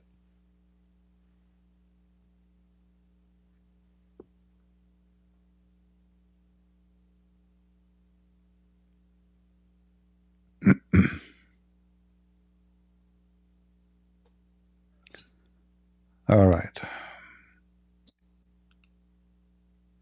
Go ahead, TNT. You tried to talk before, you could not. Let us see if your mic will work.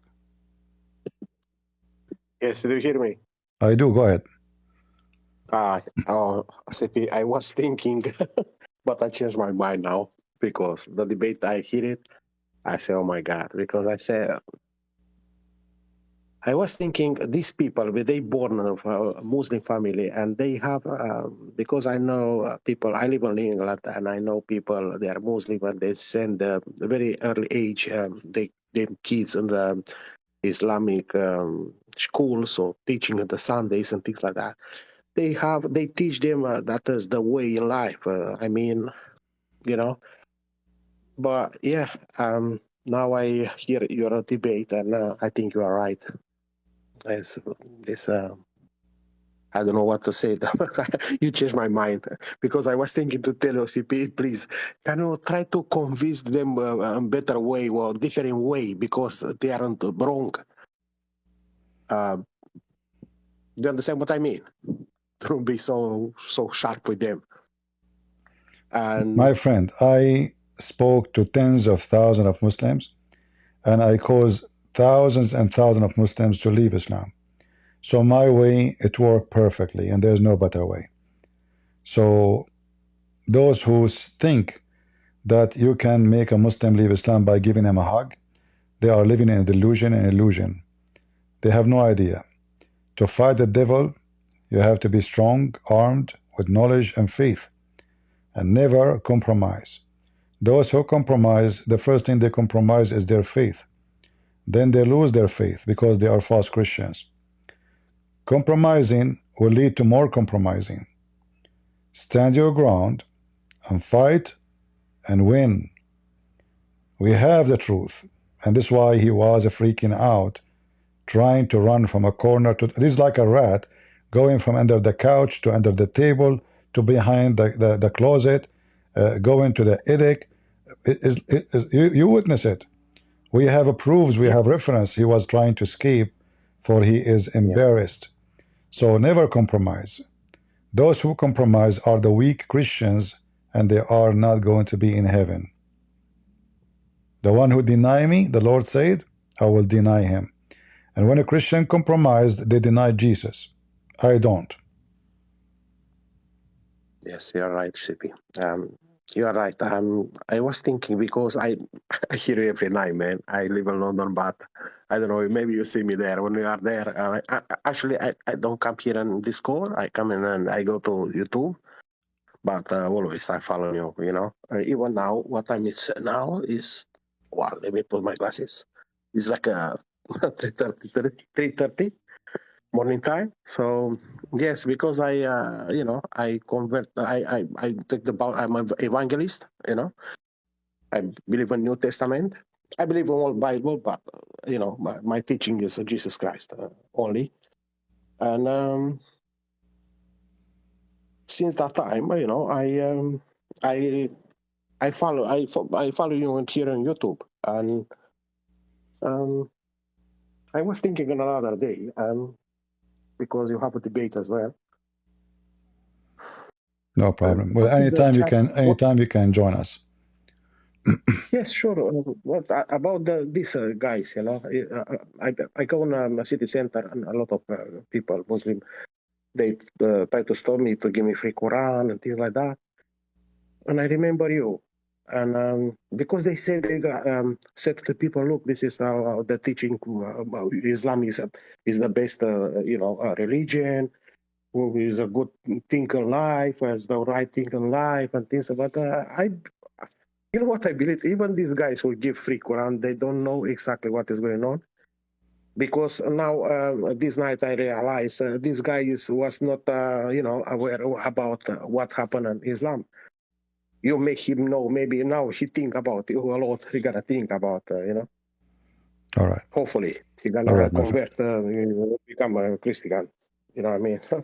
Yeah, so that's why I changed my mind, because I was thinking to ask you if it's possible just to talk to them different way, but I think it's right. That is not another way. Well, I am born this way. There's no other way for me. Nobody can tell me how to talk. Congratulations. No. I just was to have a topic, but no. You're doing good. No, this is how I talk always. Doesn't matter who told me. Like. This is why I stopped going in ABN TV. Each time they want to debate a Muslim, they ask me to be nice. I said to them, that's the maximum nice I can be, like when I debated this guy Hisham al-Husseini, they told me, please, the owner of the TV, he spoke to me before the debate, please, I beg you, can you be nice? Like, don't crush the guy in 2 minutes.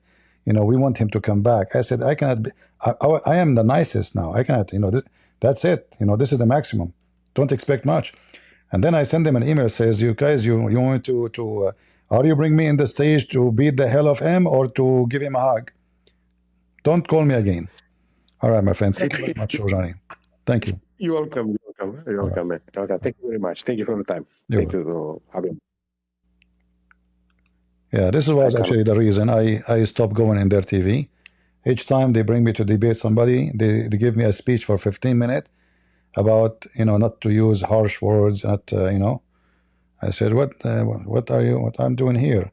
You bring me a cat and I am a lion and you want me to be a cat like it.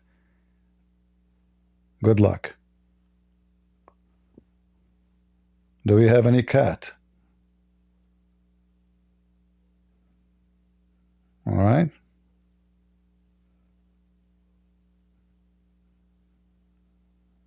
Yeah. Anyway, actually, I'm sick. You know, I supposedly I will stay here for like 20 minutes because I'm sick. Seriously, I'm sick.